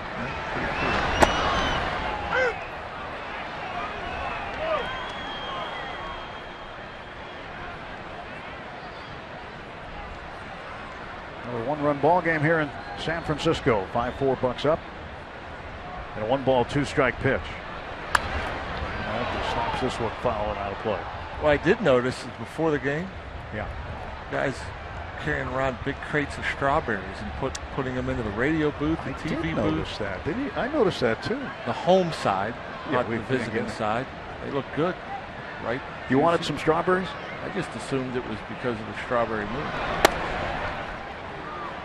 But yeah, I thought of going in there. Everybody's back's turned. I thought I could get in there and grab a handful. Yeah, the Giants radio booth right next door. See John Miller, Dave Fleming there. There's a slapper to the left side, charged by Mercer. And he gets Aoki. There are 2 men out for the Giants in the 4th.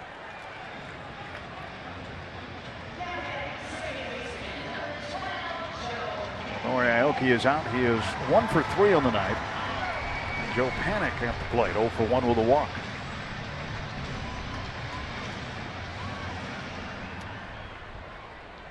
You enjoy dinner here? They usually have pretty good dinners here. Good press lounge. Very tasty options. But no strawberries. No strawberries. They might have had some. You just didn't come back here with it. They gave them to their broadcasters by the bushel. Yeah, there was a guy waiting out in the hallway with a huge container full of them. Now that I think of it. And Panik is behind in the count, 0-2.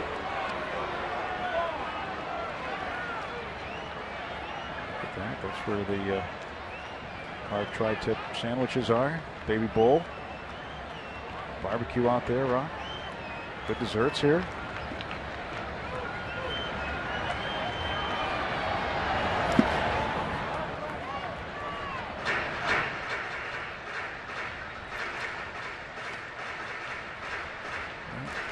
Willie and Teak are at the concession stand.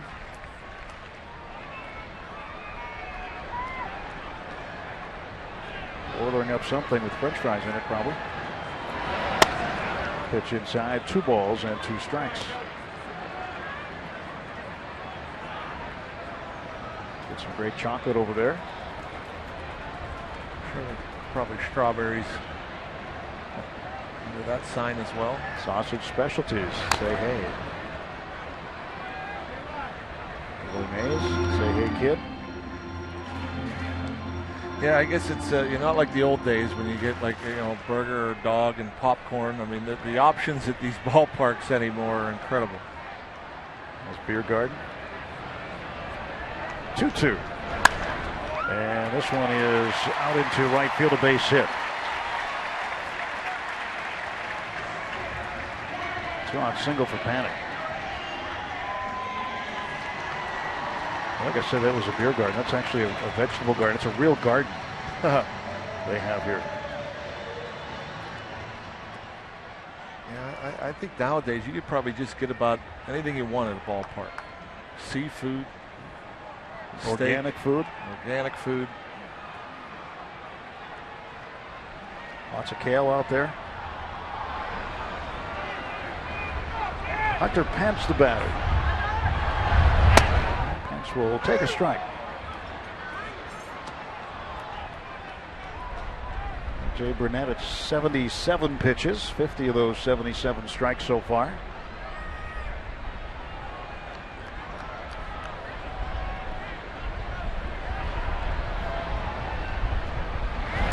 Pence to right field again.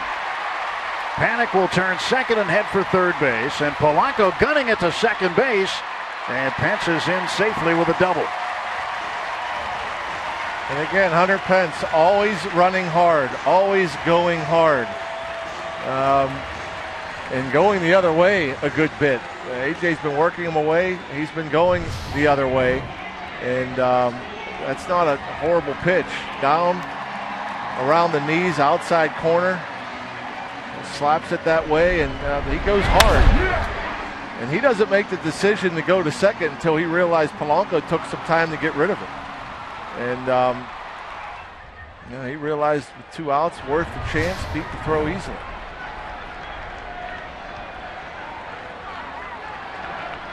Buster Posey, a 2-run double in the first. Giants have the tying run at third and the go-ahead run in scoring position with 2 out. Ball 1 to Posey. That's the tough part of their lineup.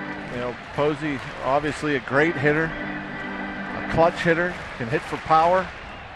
And you have first base open, but you don't want to walk or pitch around him. And Brandon Belt, who's been hot.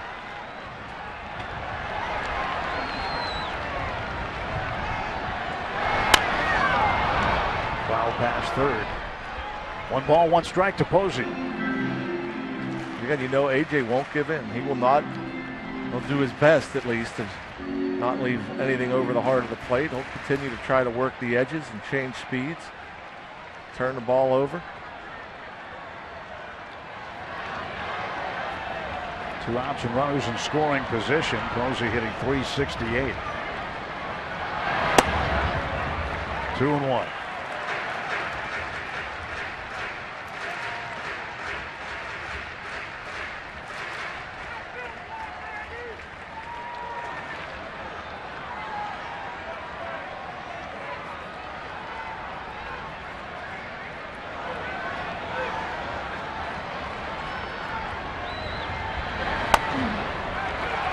Balls and a strike. Burnett falling behind Posey. 2 outs in the bottom of the 4th inning. Belt awaits, and even with the 3-1 count, I guess we'll see Cervelli set up down and away, and AJ maybe try to hit that corner with that little backdoor sinker.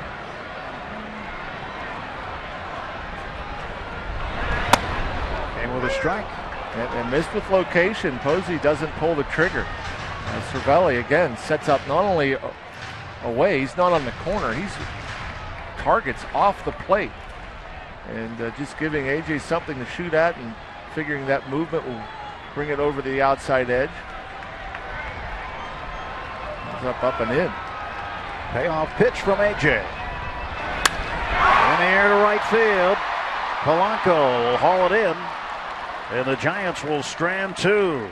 We'll head to the 5th at AT Park. Pirates 5, Giants 4.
is brought to you by Allegheny Health Network.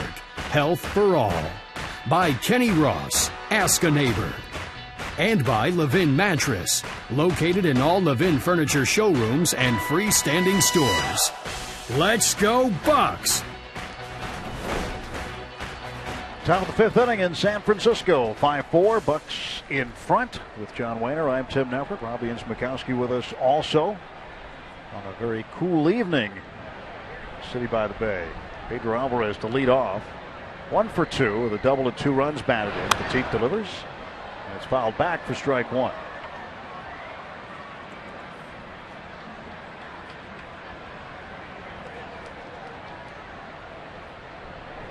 .239, 9 home runs.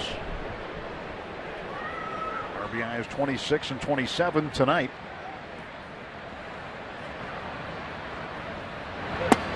Slow pitch in for a strike.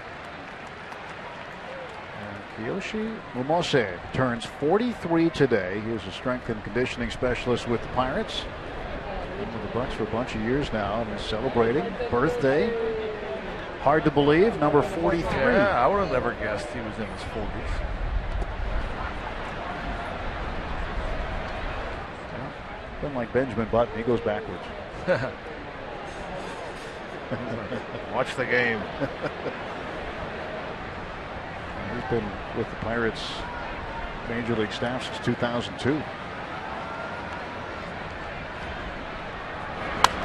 This one pulled to Brandon Belt at first. He'll handle it himself. 1 out for the Pirates in the 5th.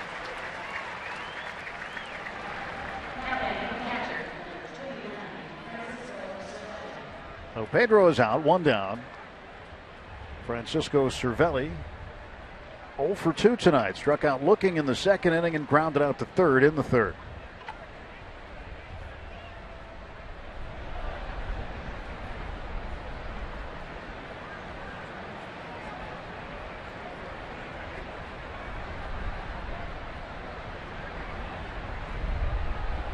Yosmero Petit delivers. And a ground ball to 3rd base. 2 quick outs for the Pirates in the 5th. Duffy throwing him out.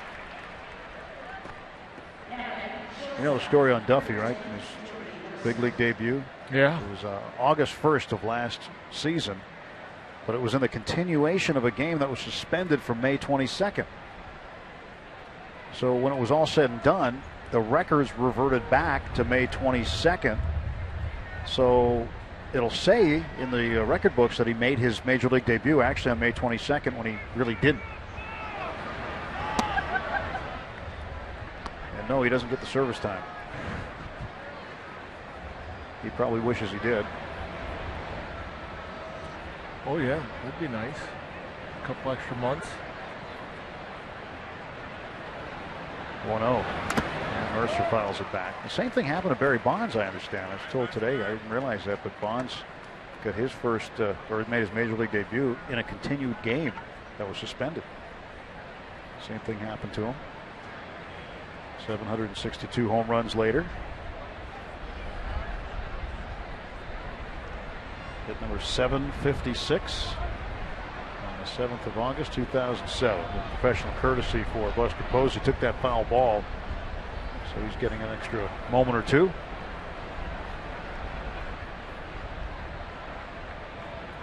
Count is even to Mercer. 1 ball, 1 strike. And Jordy lifts this one to left field and deep. Back it goes. This ball is gone. A home run. Jordy Mercer. His first of the season. And it's 6-4. You knew it was a matter of time for Jordy Mercer. I mean, he can get on those runs where he hits the long ball, and he has some pop. We've seen some tape measure shots from Jordy Mercer, and that was one of them. That was a no-doubter. As soon as that ball left the bat, man, that one felt good. Jordy's been waiting a long time for that. Yep. Jordy getting the silent treatment in the dugout. The guys all know it's his first home run, and we're down on the runway. And A.J. Burnett fouls this one back. And now they come out and say, all right, way to go. I don't know if I've ever seen that silent treatment where everyone disappears. He comes back to an empty dugout. That's the new one. That's a good one.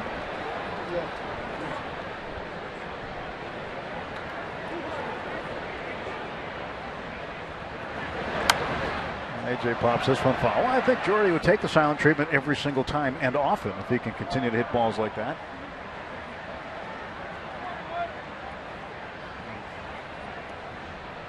AJ with an 0-2 count. Struck out swinging and looking tonight.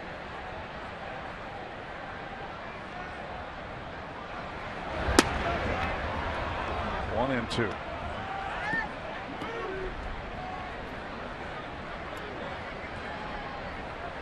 That ball was hit very well by Mercer.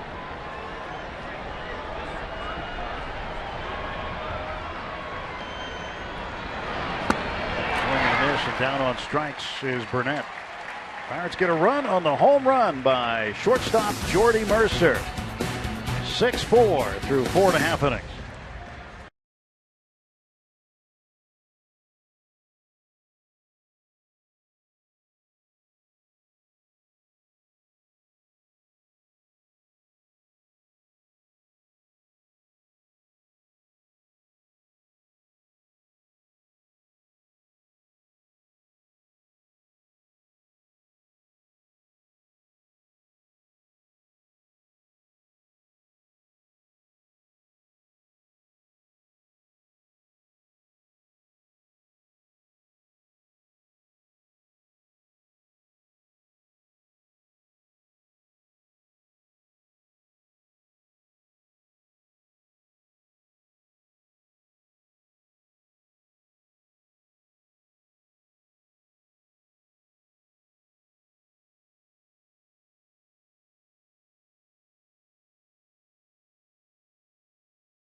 Pittsburgh Pirates and may not be reproduced or retransmitted in any form. And the accounts and descriptions of this game may not be disseminated without the express written consent of the Pittsburgh Pirates. MLB.TV Premium, the #1 live streaming sports service, is celebrating 13 years. Watch every out-of-market game live or on demand in true HD on over 400 mobile and connected devices. Real-time highlights, live look-ins, pitch tracking widget, and more. Every night on every device. Blackout and other restrictions apply. Visit MLB.TV for details. Jordy Mercer with his first homer of the season. And the Bucks now with a 2-run lead, 6-4.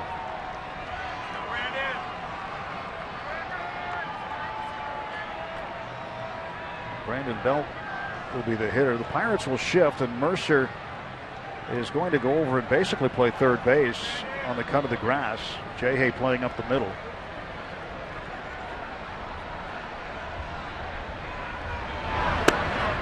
Belt hit through the shift last time up. Out into left center field for a base hit. He's 1 for 2.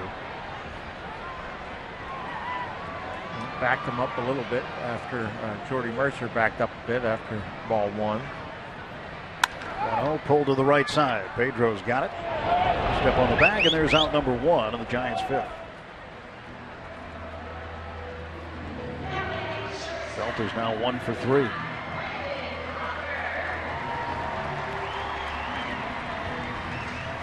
Take a look at the bottom of your screen. The tweets will start rolling across regarding Jordy Mercer's home run.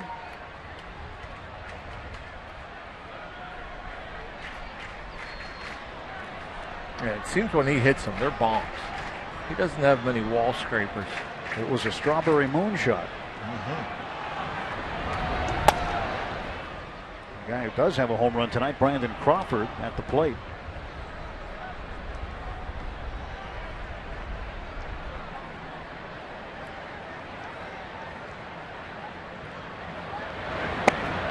Pitch outside, 2-0. A rare changeup thrown from A.J.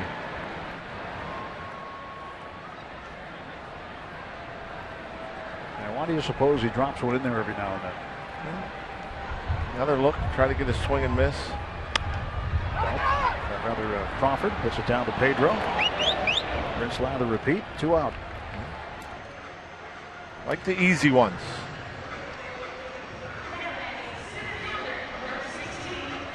And AJ will face the center fielder, Angel Pagan, who's 0 for 2. Dessert time, looks like.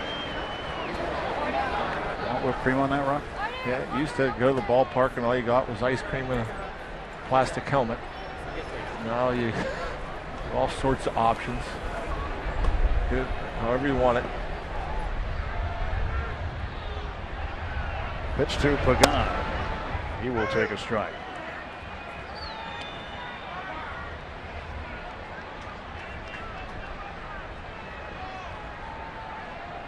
Pagan is one of the leading vote getters for outfielders. In fact, this entire Giants outfield. 1, 2, 3 in fan voting currently for the All-Star game. That should change. You can vote at Pirates.com. As A.J. Burnett, extremely economical, uses just 7 pitches to get 3 outs.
At AT Park. Take a look at the Nissan road ahead. Quick turnaround tomorrow. Coverage begins at 3 p.m. Eastern Time. Left-hander Francisco Liriano takes on right-hander Tim Hudson in a battle of veterans, each making their 11th start. So Liriano and Hudson in Game 3 tomorrow afternoon on getaway day. Then it's off to Atlanta after that. There's Mero Petit dealing to Josh Harrison. Harrison has led off 4 innings. That means A.J. Burnett has finished 3 of them. He has made the last out in the 2nd, the 3rd, and the 5th. Jay Haight led off the ball game, obviously in the 1st, but led off the inning in the 3rd, the 4th, and now here in the 6th. And with activity brewing in the Pirate bullpen, Archimedes Caminero starting to loosen up. Looks like AJ is too happy about it. Yeah, I was going to say, you just take a look at AJ's expression on his feet, wanting to stay in the ball game.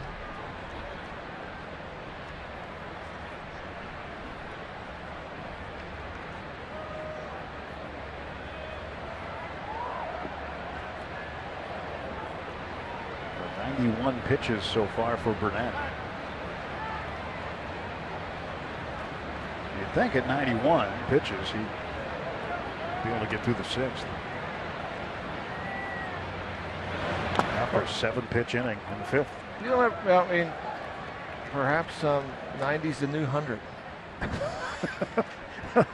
You know, well, that's some rationale. Oh, he's only gone over 100 pitches twice this year. His first 10 starts. Season high 111 back on April 14th, 103 on May 17th. Count goes full to Josh. That's good. I got to remember that. Use that again sometime and not give you credit for it. 90 is the new 100. You don't want to be like Bob.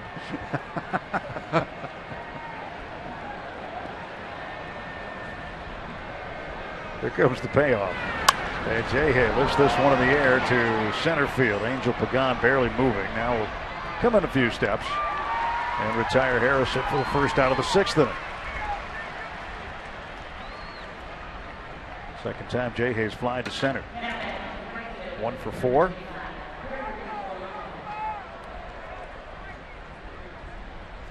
So with 1 out, Gregory Polanco will stand in.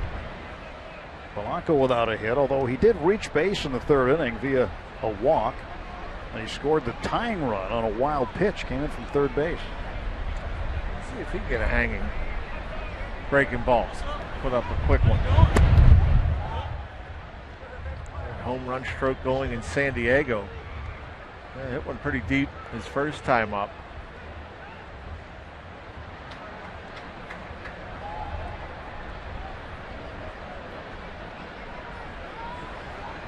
Pitch to Polanco. 1-1.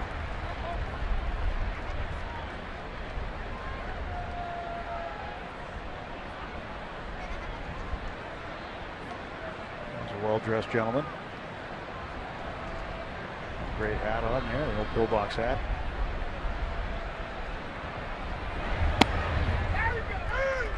Another strike delivered. 1 ball, 2 strikes to Polanco. That's a good pitch for Petit. That's just painting. A little breaking ball. Perfect location. Not a whole lot you could do with that one.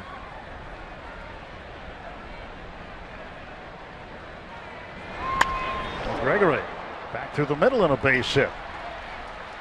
Esmero Petit spun out of the way. That ball whistled past his ear. He probably heard it before he saw it. Tied up a bit. Good pitch high inside.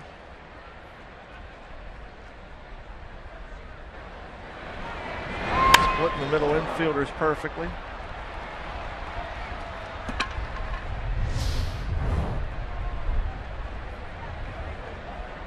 One on, 1 out for the Bucks, and Andrew McCutchen up. McCutchen's 3 for 3 tonight.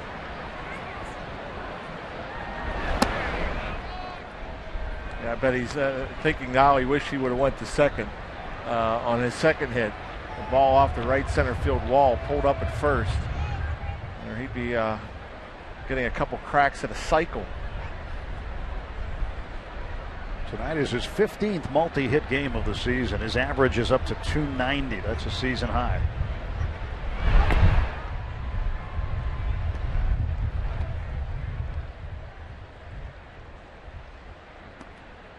Polanco leads the club in stolen bases with 13.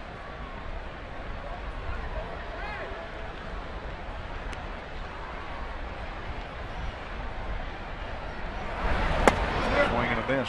You know, one thing to consider when you look ahead to tomorrow, John, and to game 1 in Atlanta on Friday, is because of a day off, you're going to figure Clint Hurdle's going to back-to-back guys. We don't know who, but somebody's going to get a day off. It could be, you never know. It could be McCutchen, could be Walker. We'll know tomorrow. But somebody's going to get a day off before the day off, so they'll get back-to-back days. There goes Polanco, and into right field, a base hit. 4 for 4 for McCutchen. Polanco turning it on. He is going to be waved home. Polanco around third, belt the throw. It's up the line. He scores. Another RBI for Andrew McCutchen, and it's 7-4 Pirates. Stay hot, Andrew McCutchen. Keep climbing that average. This is usually the month that Andrew gets white hot. You go into June, that's like I want to say one of Andrew's favorite months, the other probably being July. A little bit off the end of the bat, but again, going the other way. Andrew McCutchen's been using the whole field, and he was certain he was going to end up with his double here. I'm not so sure he was certain Polanco was going to be able to score all the way from first base, but that great speed, those long strides, it would have taken a perfect throw to make it close. Wasn't perfect, wasn't close. One out, an RBI chance for Walker. Strike one to him. Neal 2 for 3 with an RBI tonight. McCutchen with a pair of runs batted in, and home run away from the cycle.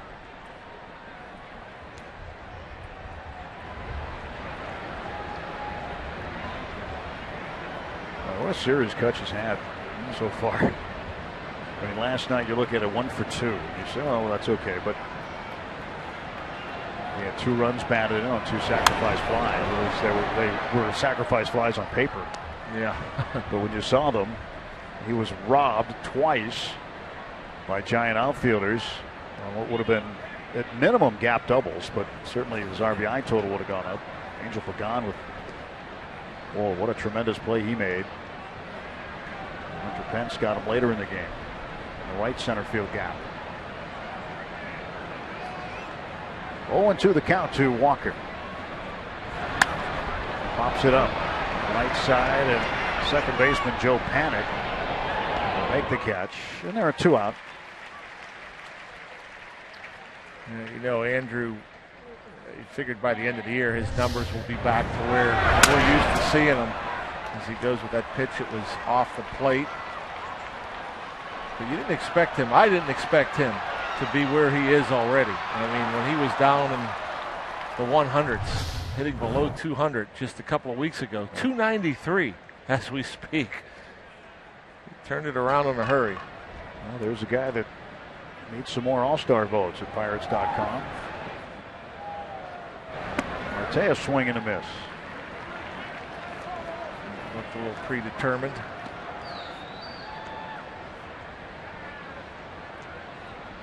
Oh for 2 tonight. Marte did walk and score in the third.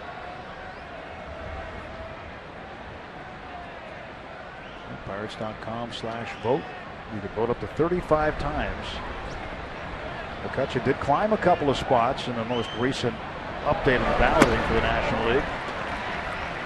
But as I mentioned earlier, all 3 Giant outfielders are still ahead of him on the list.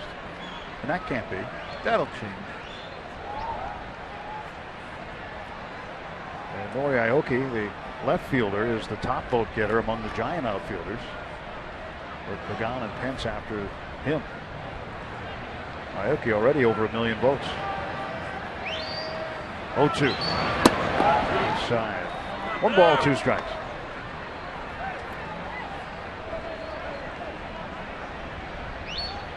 McCutchen at second base. 17th time in his career that he has had a game with 4 or more hits. Caminero looks ready in the pen. 1-2 to Marte.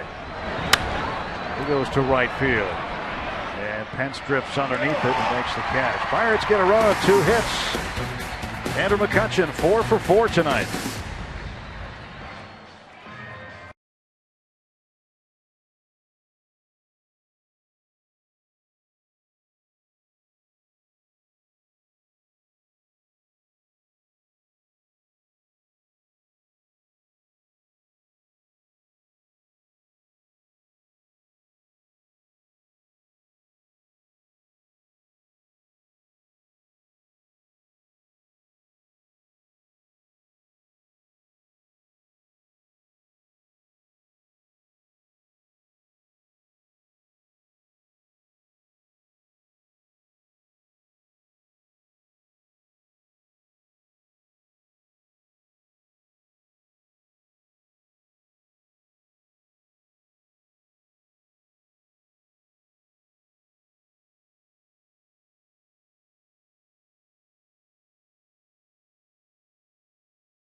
Well, Yellowwood bringing the lumber. Andrew McCutchen, base hit in his first at bat.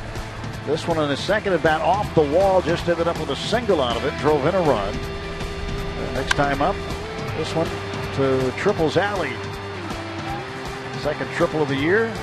Last time up down the right field line, he got Gregory Polanco home with a double, his 13th of the year. 17th career game with 4 more hits.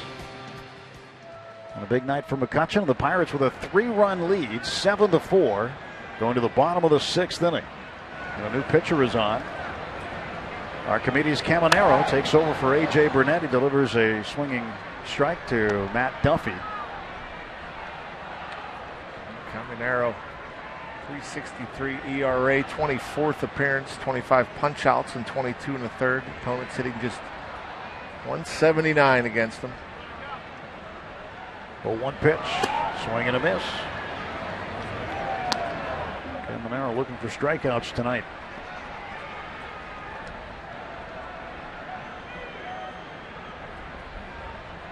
Retired 2 of the 3 San Diego batters he faced Friday night. There's a ground ball to Walker.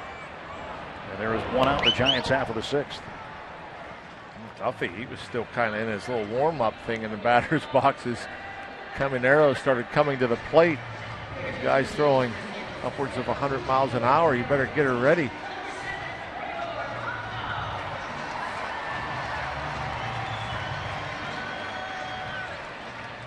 Duffy out. And now the pitcher's spot is up.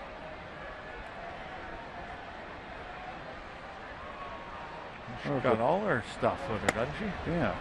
That parrot doubles as a scarf. With the foam sword, foam finger, and the smartphone. Gregor Blanco pinch hitting in the 9 spot.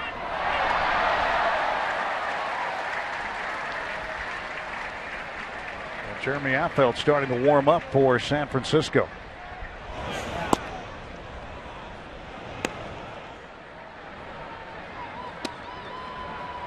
One ball and 2 strikes, 98 miles an hour for Archimedes Caminero.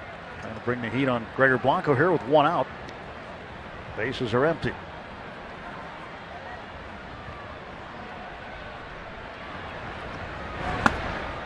Two balls, 2 strikes. Caminero's made 5 straight scoreless appearances, covering 5 2/3 innings pitched.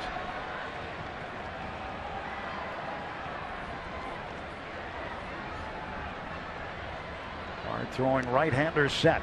2-2. Broken bat, fly ball. Neil Walker will handle it. And Walker's got it for the 2nd out. 2 down. Easy outs. Throws the ball in the strike zone. He is going to be tough to do much against. Jeremy Affeldt, the left-hander, getting loose. Down in the minor leagues, Jamison Tyone recovering from Tommy John surgery, making his way back today. Pitched 3 innings in extended spring training. No runs on 2 hits, walked 1, and struck out 4. So another step forward for Jamison Tyone. Must feel good for him. Get out there and let it go. Pitch to Aoki is in for a strike. More heat at 98 miles an hour. But for Tyone, he's got to be chomping at the bit to get out there and some other competition soon. The International League Player of the Month, Alan Hansen. How about that? 28 games in the month of May, hit .362 and 69 total bases, slugged almost 600. This one down to third base. Jay Hayes got it on the run, makes the throw to get Aoki. And the Giants gone in order in the 6th inning. On to the 7th at AT&T Park. 7-4 Bucks.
Brewers in the Mammoth-Kecksburg area. Thanks for watching and rooting on your Pittsburgh Pirates. All of us at Root Sports and the Pirates appreciate your support. Hope to bring you guys a win tonight watching back in that region and every other region. Matter of fact, 7 runs, 11 hits. 4 runs, 8 hits for the Giants, top of the 7th. Smiling Pirate fan. And left-hander Jeremy Affeldt will take over for Yusmeiro Petit. Petit went 2 1/3, gave up 2 earned runs. Not a good start for Affeldt in his 2015 season. League hitting .323 against him, a .552 ERA. And Pedro Alvarez hits it into left field, a base hit. Second hit of the night for Pedro, and his second opposite field hit. Leadoff single in the 7th for the Pirate first baseman. He's been getting his share of hits to the left of second base, and this is just a high fastball, catches it deep. Able to get on top of it. It's good stuff. Yeah. Prior to that at bat, left-handers were hitting .375 against him. Right-handers just .289 comparatively. But lefties now are 10 for 25. Up to 400. Cervelli takes a strike. He's looking for his first hit tonight. He's 0 for 3. Here's a cutie.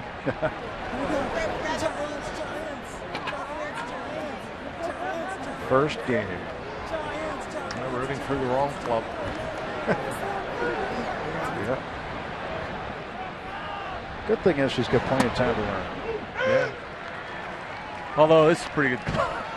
If you're a San Francisco Giants fan, obviously you've had some pretty good teams. It's a good time to be a Giants fan. Sold out here every night. 3 World Series. Pretty good run. 3 championships in 5 seasons. Ground ball is short. 52. Panic to turn. That's a double play. 6-4-3. 2 outs, nobody on. And this double play is a nice Chick-fil-A double play. Chicken nuggets, chicken strips, spicy filet. A little barbecue sauce. Yep.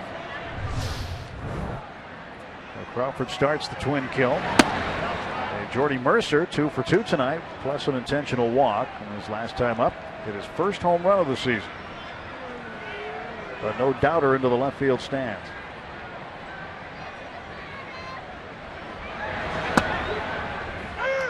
One and one. You like to say, Jordy's off the interstate. He is. He's over 200 now. 205. Hope he stays off the interstate. Nobody wants to be on there. Jordy lines it to center field, and right there is Pagan. Another good at bat for Jordy. No runs, a hit. That's it. Stretch time in San Francisco. Middle of the 7th. Pirates a 3-run lead.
Legendary Lloyd. Yeah.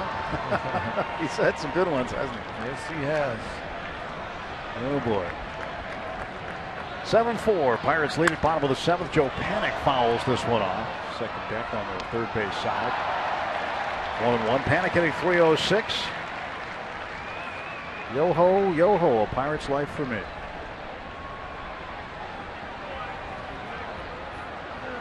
Playing some tunes out in Cubby Cove.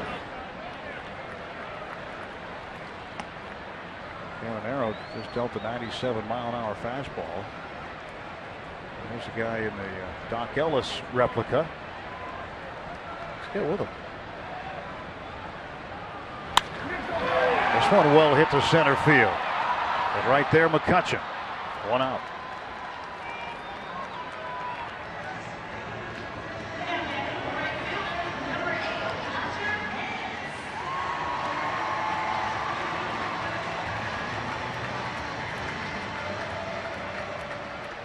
McCutchen having a night tonight.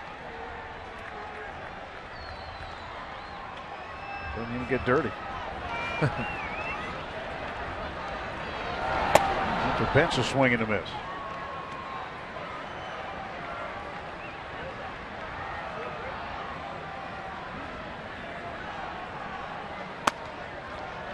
Plenty of black and gold out here on the West Coast. Saw a lot of it in San Diego, seeing a bunch of it here in San Francisco. Pence fouls it off, and the count stays 0-2.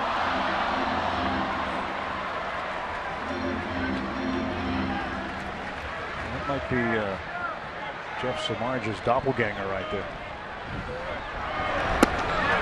Swing and a miss for Pence, and he is out on strikes. 2 down.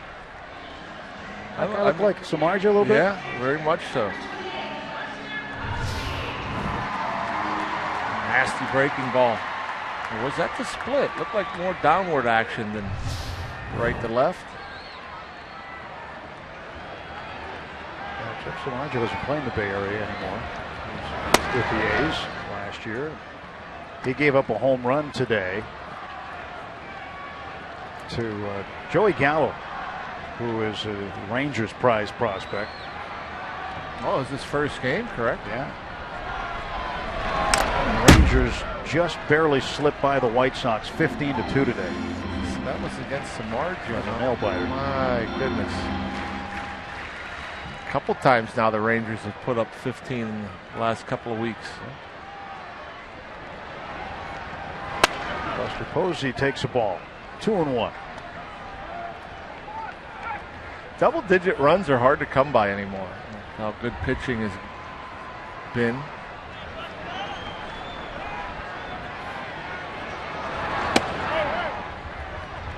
And now if you get them, you have to have perhaps multiple home runs in an inning, or have that one real big inning. Yeah. And you know, one of the things you look at when you see a score like that, when you look in the box score, your first thing you check are errors. See if errors hurt them. And sometimes you're not seeing errors. You're seeing a lot of hits. Especially runners in scoring position. And you know, you get that big hit with a couple of runners on, or you get the big home run with a couple of runners on.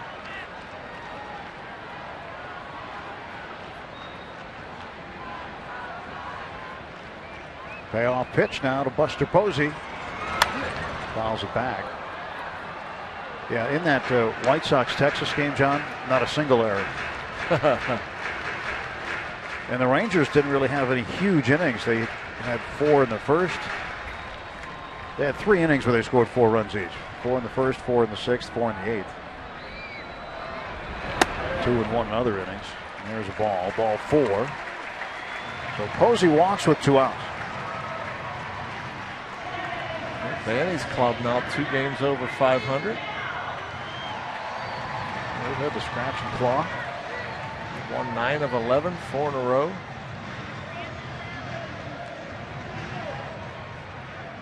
Trying to chase his hometown team, the Astros.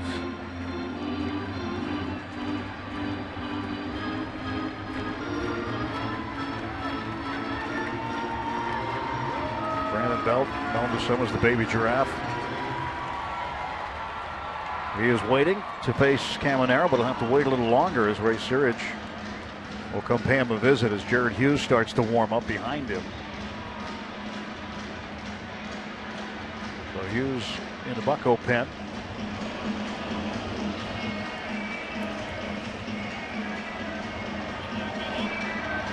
The Pirates with a big inning in the third. They put a 4 spot up there. Single runs in the 4th, 5th, and 6th to add on. 2 runs for the Giants in the first and 2 more in the third. Bucks up 7-4 in search of their 28th win.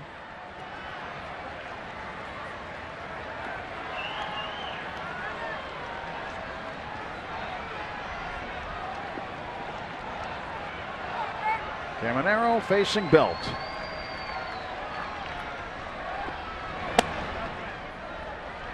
Got to figure the way we've seen Belt last couple of nights with the first ball swings on fastballs, that he'd be sitting dead red against Caminero. Looking for heat.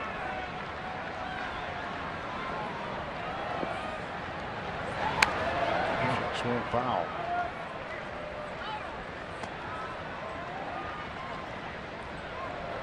Pirates winners of 9 of their last 11. Hoping to keep that going. Out west. One more game in this time zone, and off to Atlanta for the weekend. And Alvarez shouting over to Caminero as Posey took a big lead, bigger than normal. Not holding him on, but Posey trying to get Caminero's attention. Yeah, he was thinking about it a little bit. 3-run game. Posey obviously not much speed, no stolen base attempts, and with the left-handed bat, Clint Hurdle having Alvarez play behind, give him a little more range.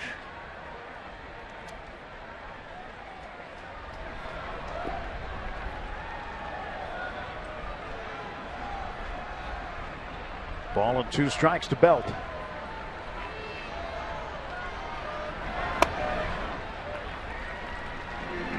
Two and 2. Certainly Caminero knows that the tying runs in the on-deck circle. 2 outs. Searching for a way to retire Brandon Belt. Trying to get a chase that last pitch, but never did start that pitch. You start it in the zone, it breaks out, you can get a chase. But if it never starts in the zone, there it is. Strikes him out. Took a little off it. Punches out his second man of the inning.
Josh Harrison was our guest on Twitter Tuesday night, and he was asked by Anthony McMullen, was that your 5 or 7 iron you used Saturday night in San Diego? Really? Why do you hit bad pitches so well? That was my bat. God has blessed me with great hand-eye coordination, and that's all I can say.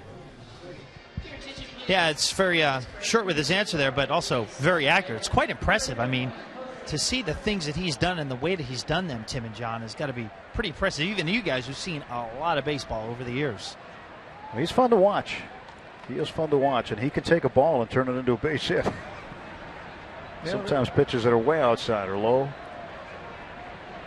Jose Tabata batting for Archimedes Caminero. Now we figure you look at Pirates' last batting champ, Freddie Sanchez, a former Giant as well. Certain guys have that knack.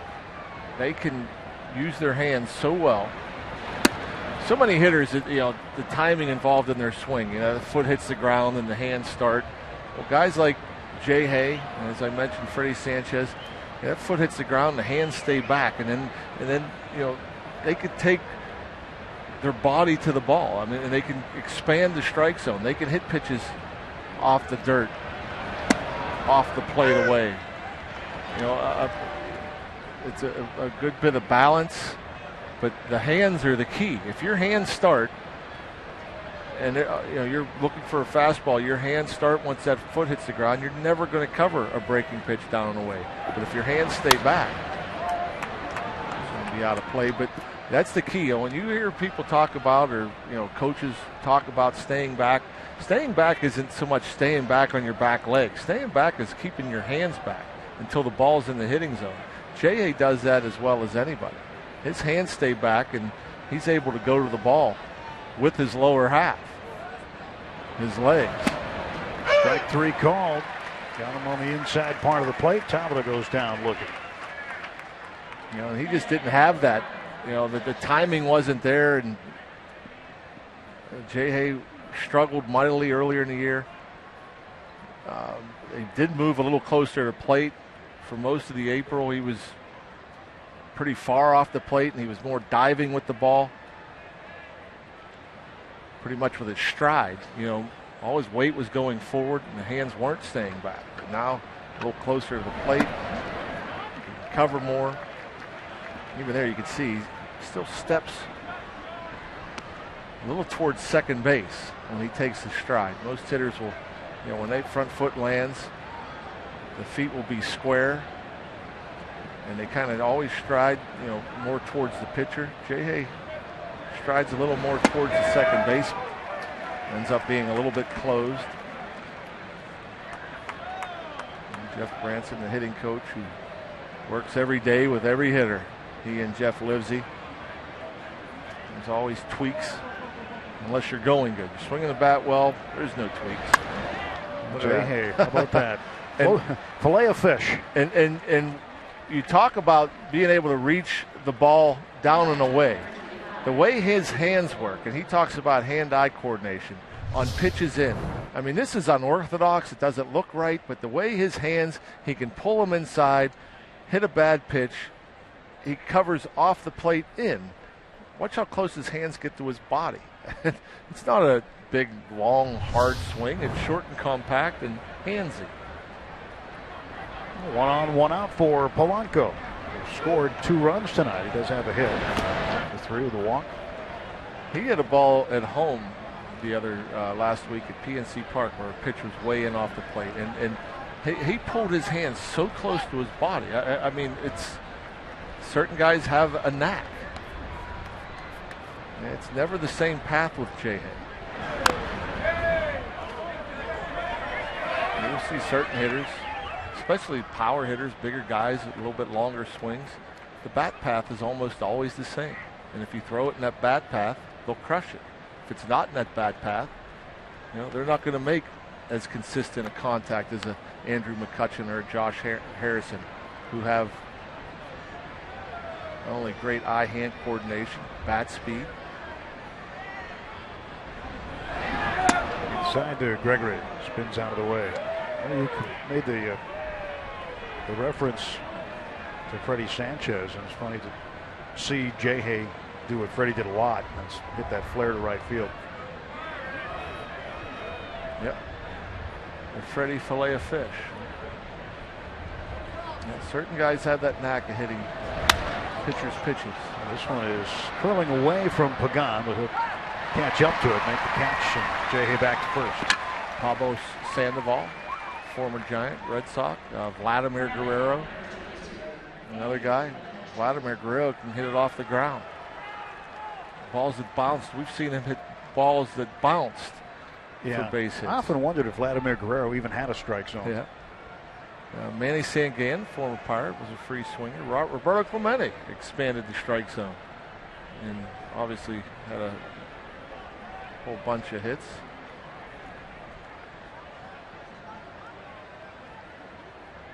Andrew McCutchen getting set to face Affeld. And Andrew's less likely to go out of the strike zone. Question that has been tweeted in, hashtag Bucks Booth. When was the last time the Pirates completed the cycle? Go back to 2004, the 26th of May at St. Louis. Darrell Ward did it. McCutchen to right field. Doesn't have the cycle, but records an out. Oh, well, 4 for 5. That's still pretty good. Pirates leave a man. We'll go to the bottom of the 8th inning in San Francisco.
M. Valeri, who asked Jay Hay, do you tuck your ears in for style, or is it a practical decision based on head size and shape? It's definitely based off of the size of my head and the shape and how my ears are on my head. It's not me saying, oh, I'm going to tuck my ears in my hat. I mean, if I untuck them, they're going to be flat down and folded, and it gets annoying. So it's most comfortable just being tucked in. See, now that's hard-hitting journalism right there, Tim and John. You can't get that stuff anywhere else besides Twitter Tuesday. People wonder these questions, and there's your answer. And I don't know his head size, and I certainly don't know his head shape. Those are the most important questions you can get answers for. Sean Rodriguez has his ears tucked in his hat, too, it looks like. He's at first base. Tony Watson on the pitch. And facing Brandon Crawford, deals him a strike. 1 ball, 1 strike. Watson gave up a rare run in last night's game. Rose has made his ERA go up to 155 in 27 appearances. Well, he had 17 straight scoreless appearances and hadn't given up a run on the road since opening day in Cincinnati. As it turned out, the run was inconsequential. Pirates would hang on and win the game 4-3.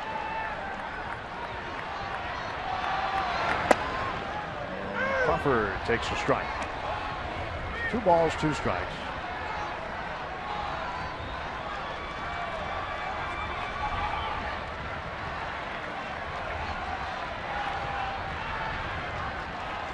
The 2-2. Foul back.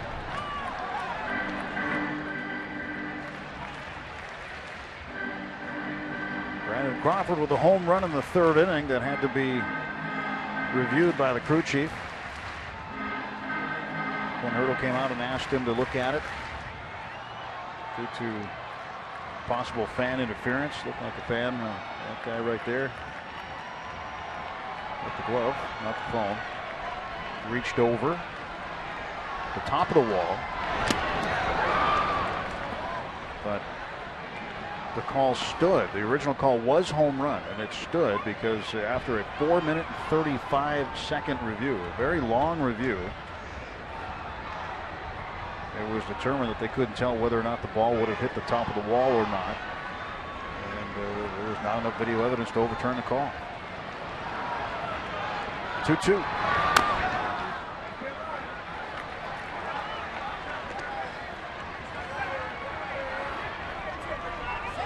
Crawford ends up with his 8th home run.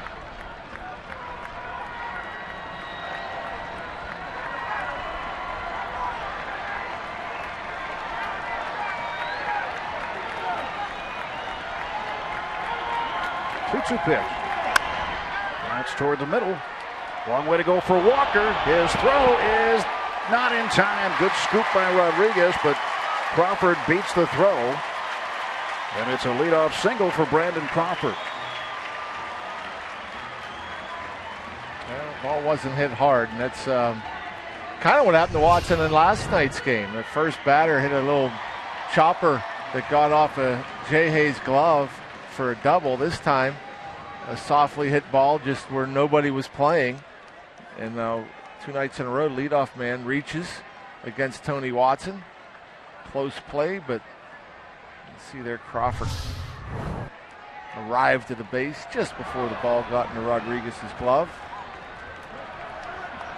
Crawford at first base, nobody out. Angel Pagan turns around about right-handed against the lefty Watson. Switch hitter takes down and in for ball 1.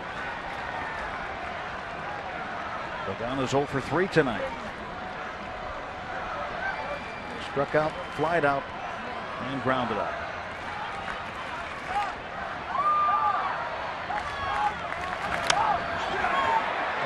Flare to right field. That's going to fall in fair. Crawford around second, heading for third. And excuse me, base hit for Angel Pagano with nobody out. The tying run will come to the plate. And that's what's so amazing. A guy like Tony Watson, when he could put together the streaks that he puts together, he's so tough to hit. And this ball off the end of the bat, you couldn't get 2 uglier hits than this against Tony Watson. But even last night's game, a chopper off of Harrison's glove, goes for a double, then there's a get me over, get me in situation. He ends up giving up a run for the first time in forever. And now, looks like he might give up another back-to-back nights without a ball being hit hard.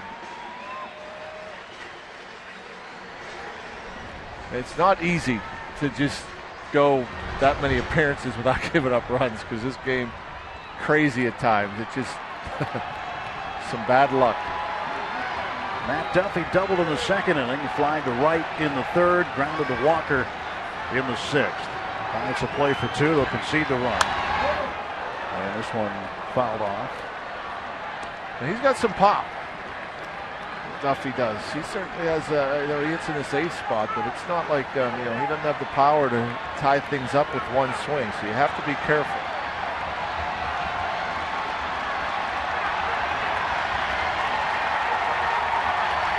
Comes the no ball, 1-strike pitch. A little bit high, 1-1. Pretty close. Melanson picked up the save last night, his 14th. And hopes to be working the 9th inning.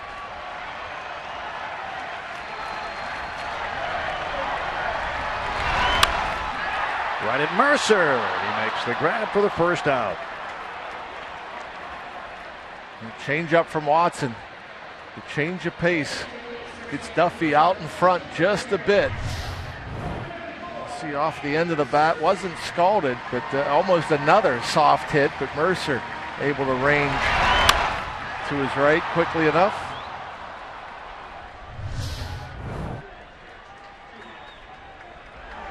Watson will now face a pinch hitter, Andrew Susac. Susac, a catcher. .217 average, a home run and 3 runs batted in. Go over to first base and Pagan back.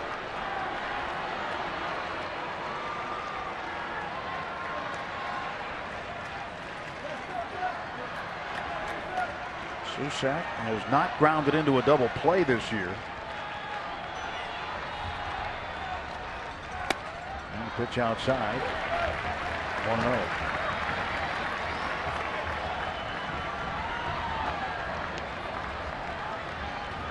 Drop with the runner at third base. And over at first, Angel Pagan. 2 on, 1 out. The 1-0 pitch.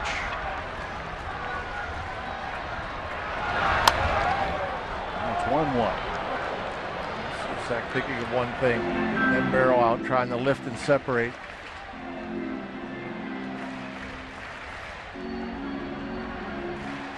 Garrett Cole, last night's starter and winner. All he can do is watch for the next few days. Another solid effort by him. 7 innings, 9 strikeouts last night. And a strike call to Susak. He falls behind 1-2. An explosive fastball at 95. It was by him before he could pull the trigger.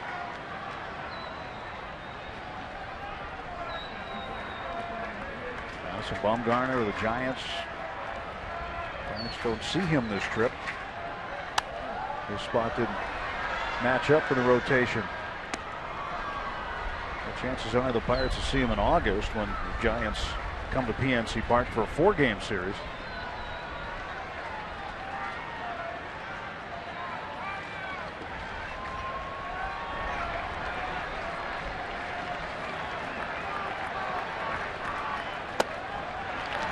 Two and two.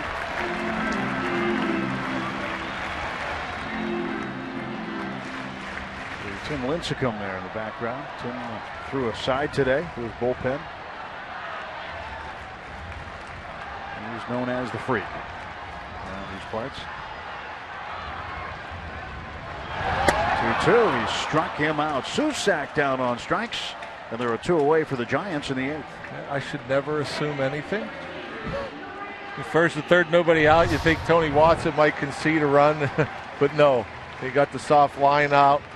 Now a strikeout on a perfectly placed changeup. And not only can he locate that fastball, that changeup has been such a weapon for him as well. And now just 1 out away from getting out of it. Milwaukee this year with runners in scoring position and 2 outs, hitting .471, and he is hit by a pitch. So now the bases are loaded. Tying runners aboard. And Joe Panik will be the hitter. And again, last night against Watson, Aoki hit a 1-hopper over Jay Hayes' glove. Panik, I want to say first pitch fastball, took a healthy cut, hit a ball, just got underneath it, hit it pretty deep to right center field. That's what got Aoki over to third base. And he took a pretty good swing against the left-handed throwing Watson. Had a good cut against that fastball, and Panik hits lefties well. Ray Searage out for a visit. Pirates activate the bullpen again, just in case. Jared Hughes up for the second time. Panik, a .361 hitter against left-handed pitching.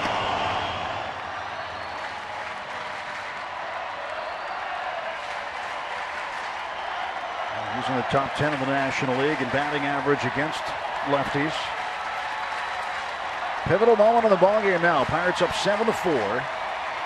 2 down, bottom of the 8th inning. Tony Watson against Joe Panik. Bases full of Giants.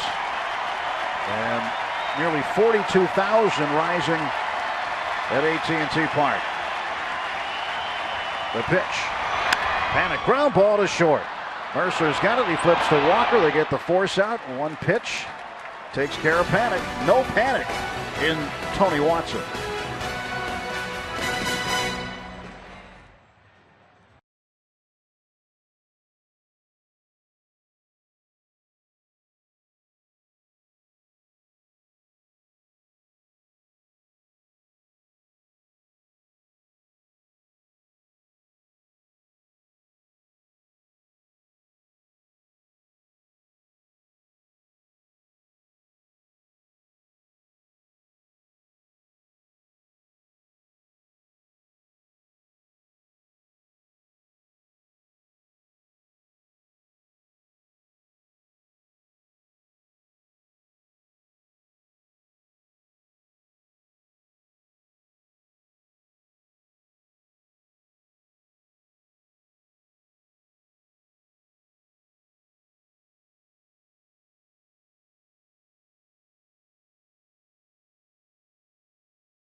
AT Park starting at 3 o'clock with Pirates pregame presented by WB Mason right here on Root Sports. There will be some more Bucco fans in attendance at the ballpark, and we hope you can make a date to watch us as well tomorrow. Pirates will wrap up this 3-game set.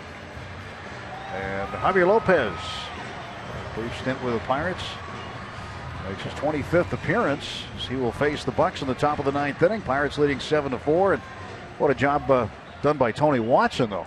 Yeah, I'm telling you. I mean, you look at him and you never think there's another gear, but I think he just was a little frustrated and went to another gear after the 2 soft base hits.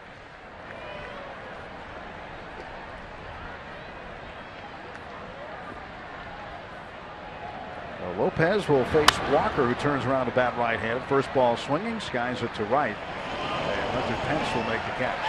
1 out. First pitch, 83-mile-per-hour fastball from Javi Lopez. You saw the league hitting under 100 against him. And that's because he's below hitting speed. A big sweeping breaking ball and a BP fastball. And he's made a very good living out of being a left-hander who comes on and pitches 1 inning. It doesn't matter, lefties, righties. He faced left-handers a lot, but he also likes to get out the right-handers. He believes he can get them out too. Starling Marte's 0 for 3, 0 for his last 19. Time to break out of the slump.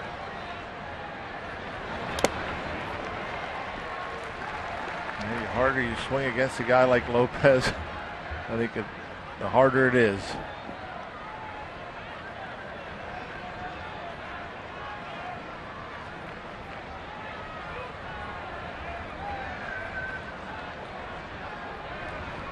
Stretch by Lopez and the 0-2. 1 ball, 2 strikes. Tony Watson with a hold. Good job by him after Caminero went 2 solid innings. A.J. Burnett after 5, the pitcher of record. Looking for his 6th win.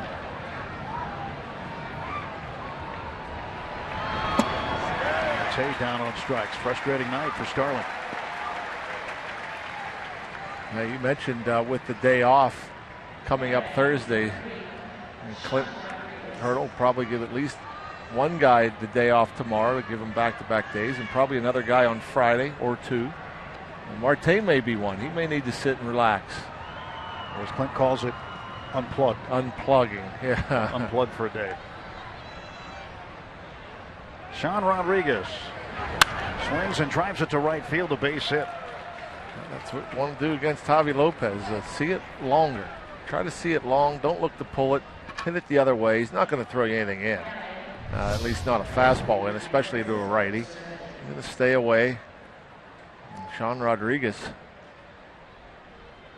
Nice short stroke. And he's been pretty consistent for not getting very many at-bats.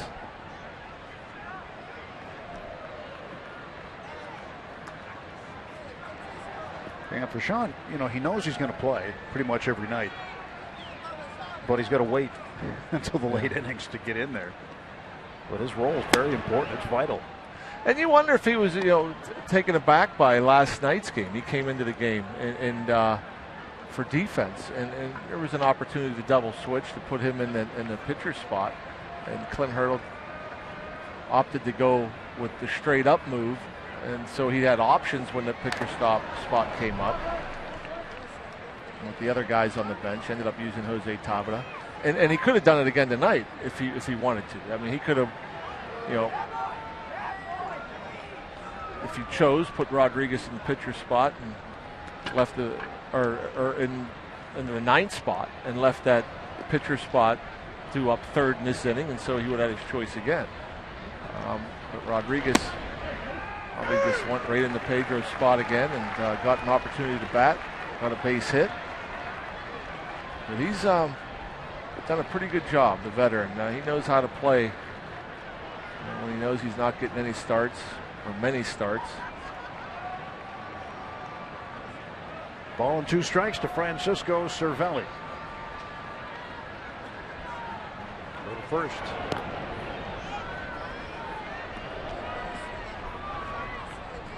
Cervelli 0 for 4. He has been excellent, hitting .316 currently. Even with an 0 for 4, he's only down to .316.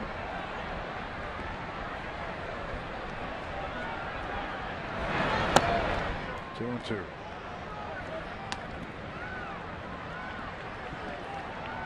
Cervelli doing a pretty good job. .326 coming into tonight. And Chris Stewart, .296. He had 3 doubles in the game last night. He doubled his double output. Impressive stuff.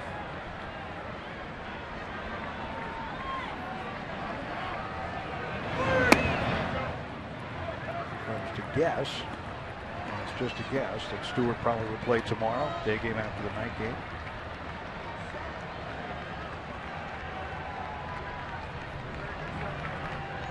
Birds are prepared. They are big seagulls here.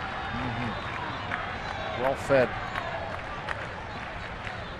Payoff pitch now to Cervelli. Goes, and this one's fouled out. That's just like McCutchen Field in Bradenton. They know when it's the 8th, 9th inning. You've seen it at Wrigley Field in Chicago also. They know late in the game. Some sort of internal clock. Well, the numbers here are far greater. Yeah. There's some pigeons mixed in. Mark Melanson, Jared Hughes in the bullpen. Melanson would pitch the 9th. 3-2. And Cervelli takes low and in ball 4. Pirates now have 2 men on with 2 out.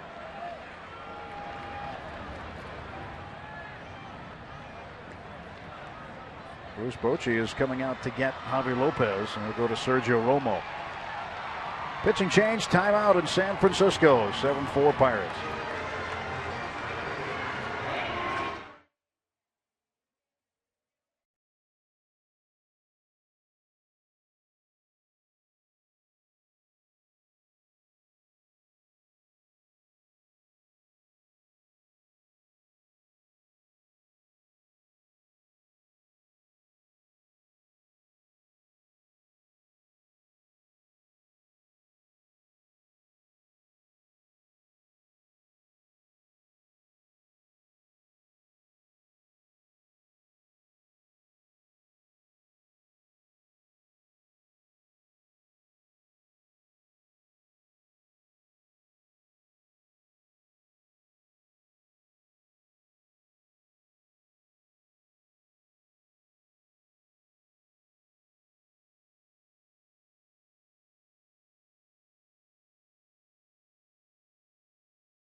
Change for the Giants.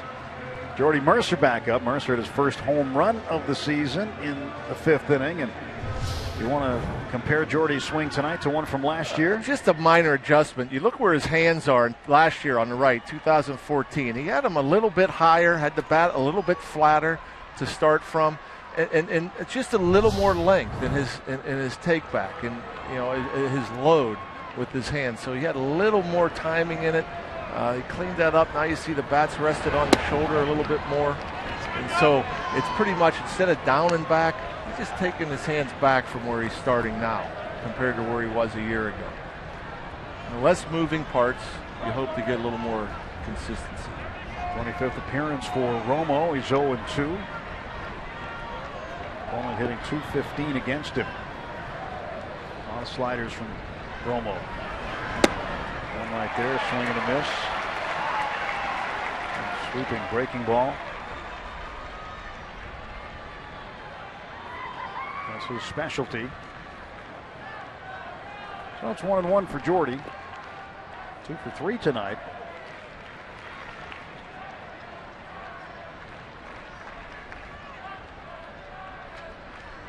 to relax the hands a little bit more too as he rests them on his shoulder. Takes the slider. And it's 1-2. Mercer falling behind Romo.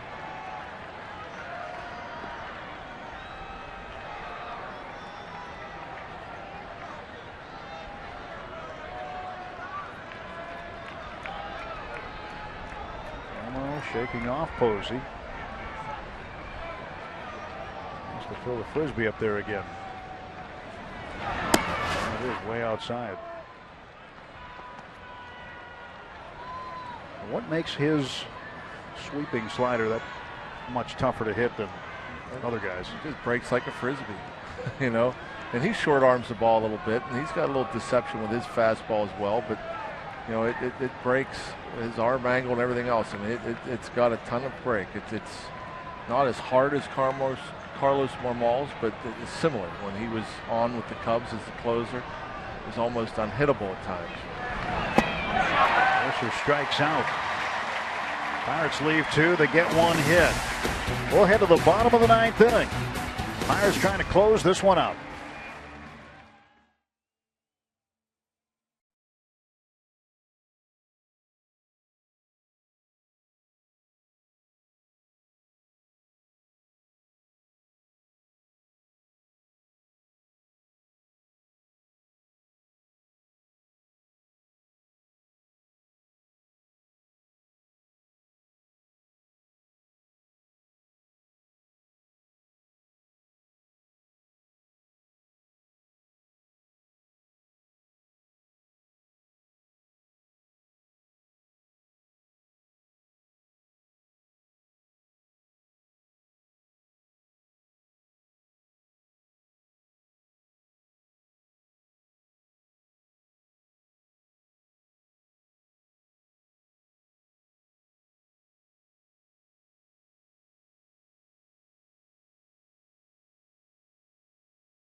Four runs, 10 hits for the Giants.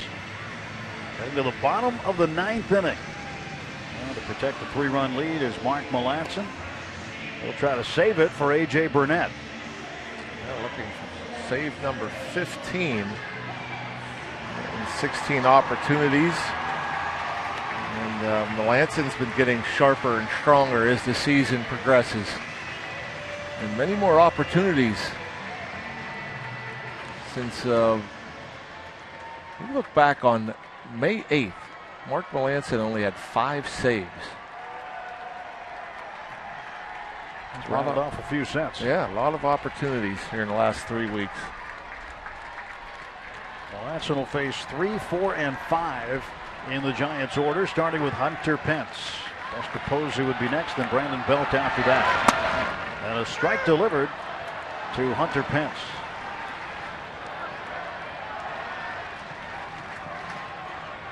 Pirates did take the series here last year 2-1. And at PNC Park, they won 2-1. Pence a base hit. He's pretty content on staying inside the ball, not trying to pull it. He's at I want to say at least 3 hits to right field. And even here, a pitch in on him. Just pulls the hands in. Stays up the middle. For the most part, even his outs have been pretty hard. He's hit a couple of sharp grounders to short. Good looking swing.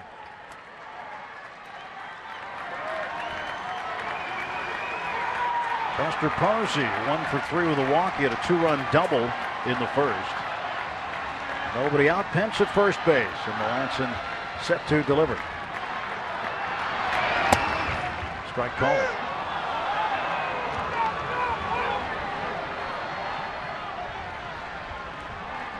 1 to hunt to Buster Posey.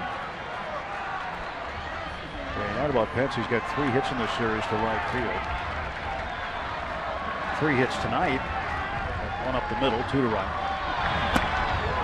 Strike 2 to Posey. Good curveball from Melanson. Breaks straight down. Good location.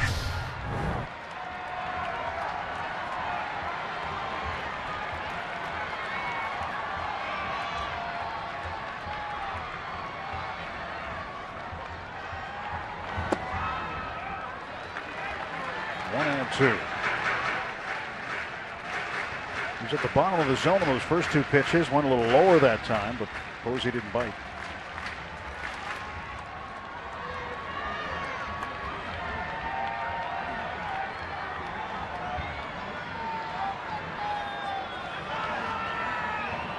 Getting the night off. And a bouncer past Melanson. Walker's got to play, and they'll take the out at first. Pence is safe at second base. Posey is out 4-3. And there's 1 out. And Pence's run means nothing. And they just want to get outs. Yeah, nicely done. He almost thought it was going to get lost in that Bermuda Triangle. You saw there, Rodriguez, he makes a decision, put on the brakes and just go cover the bag. He knew it was hit softly enough. No matter where Walker was playing, he was going to be able to come over and make the play. Now, if Rodriguez continues after that ball, nobody's there to cover first base.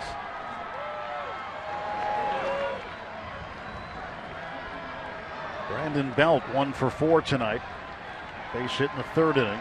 He was struck out twice.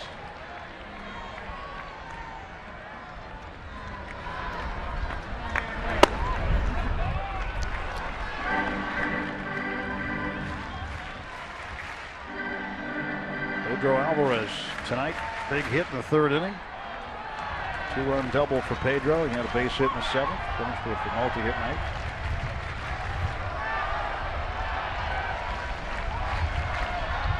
And a 1-0 coming. That's a strike. 1-1. That's a good location again. You're not going to get hurt much there. That cutter starts off the plate, cuts over that outside edge.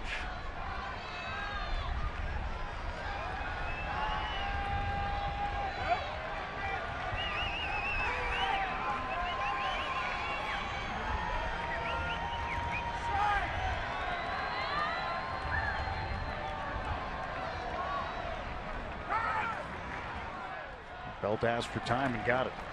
I'm not sure. Melanson came up and set and held it for a bit. Not sure if he was a little uncertain with the pitch selection.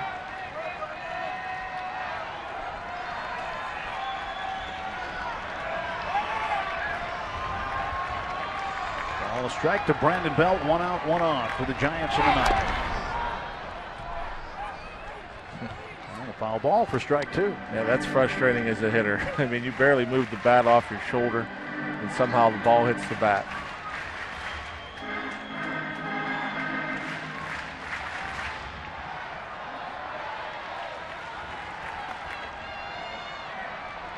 Hunter Pence with a leadoff single. His 3rd hit of the night. He's on at second. And ready for the 1-2 pitch is Melanson.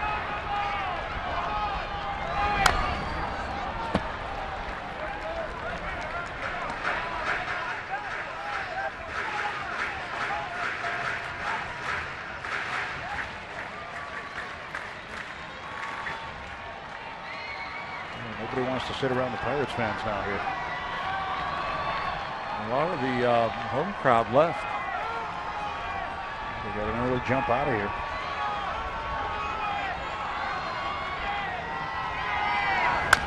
And a ground ball to second base. Walker will handle it.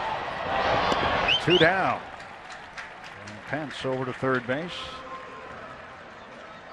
Yeah, tonight the 356th consecutive sellout for the Giants. 41,913. But a lot of them got a head start out of here. Robin T coming up from our Pittsburgh studios on the postgame show. Break this one down. Pirates have 1 out to get up by 3 runs in the bottom of the 9th. And Brandon Crawford, the batter.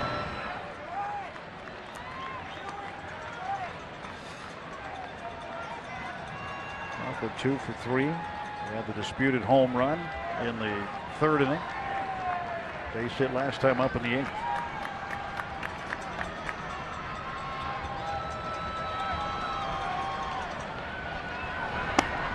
Breaking ball for a strike, 1-1. Well, tomorrow, Francisco Liriano goes. He'll face Tim Hudson. It'll be 3:45 for the first pitch. 3 o'clock coverage starts here on Root Sports. And this one's popped up, and this should do it. And the Pirates take the series and a chance to sweep the Giants tomorrow. Buccos win. Andrew McCutchen, a big night, 4 for 5. Jordy Mercer hits his first home run of the season. And the Buccos now go to 28-24, 4 above 500. While the Giants have lost 4 in a row. Mark Melancon saved number 15. A.J. Burnett gets win number 6. You gotta love it. You gotta love the way this team's playing right now. If you get a so-so pitching performance, the bats are hot. They're coming alive. They're swinging them well.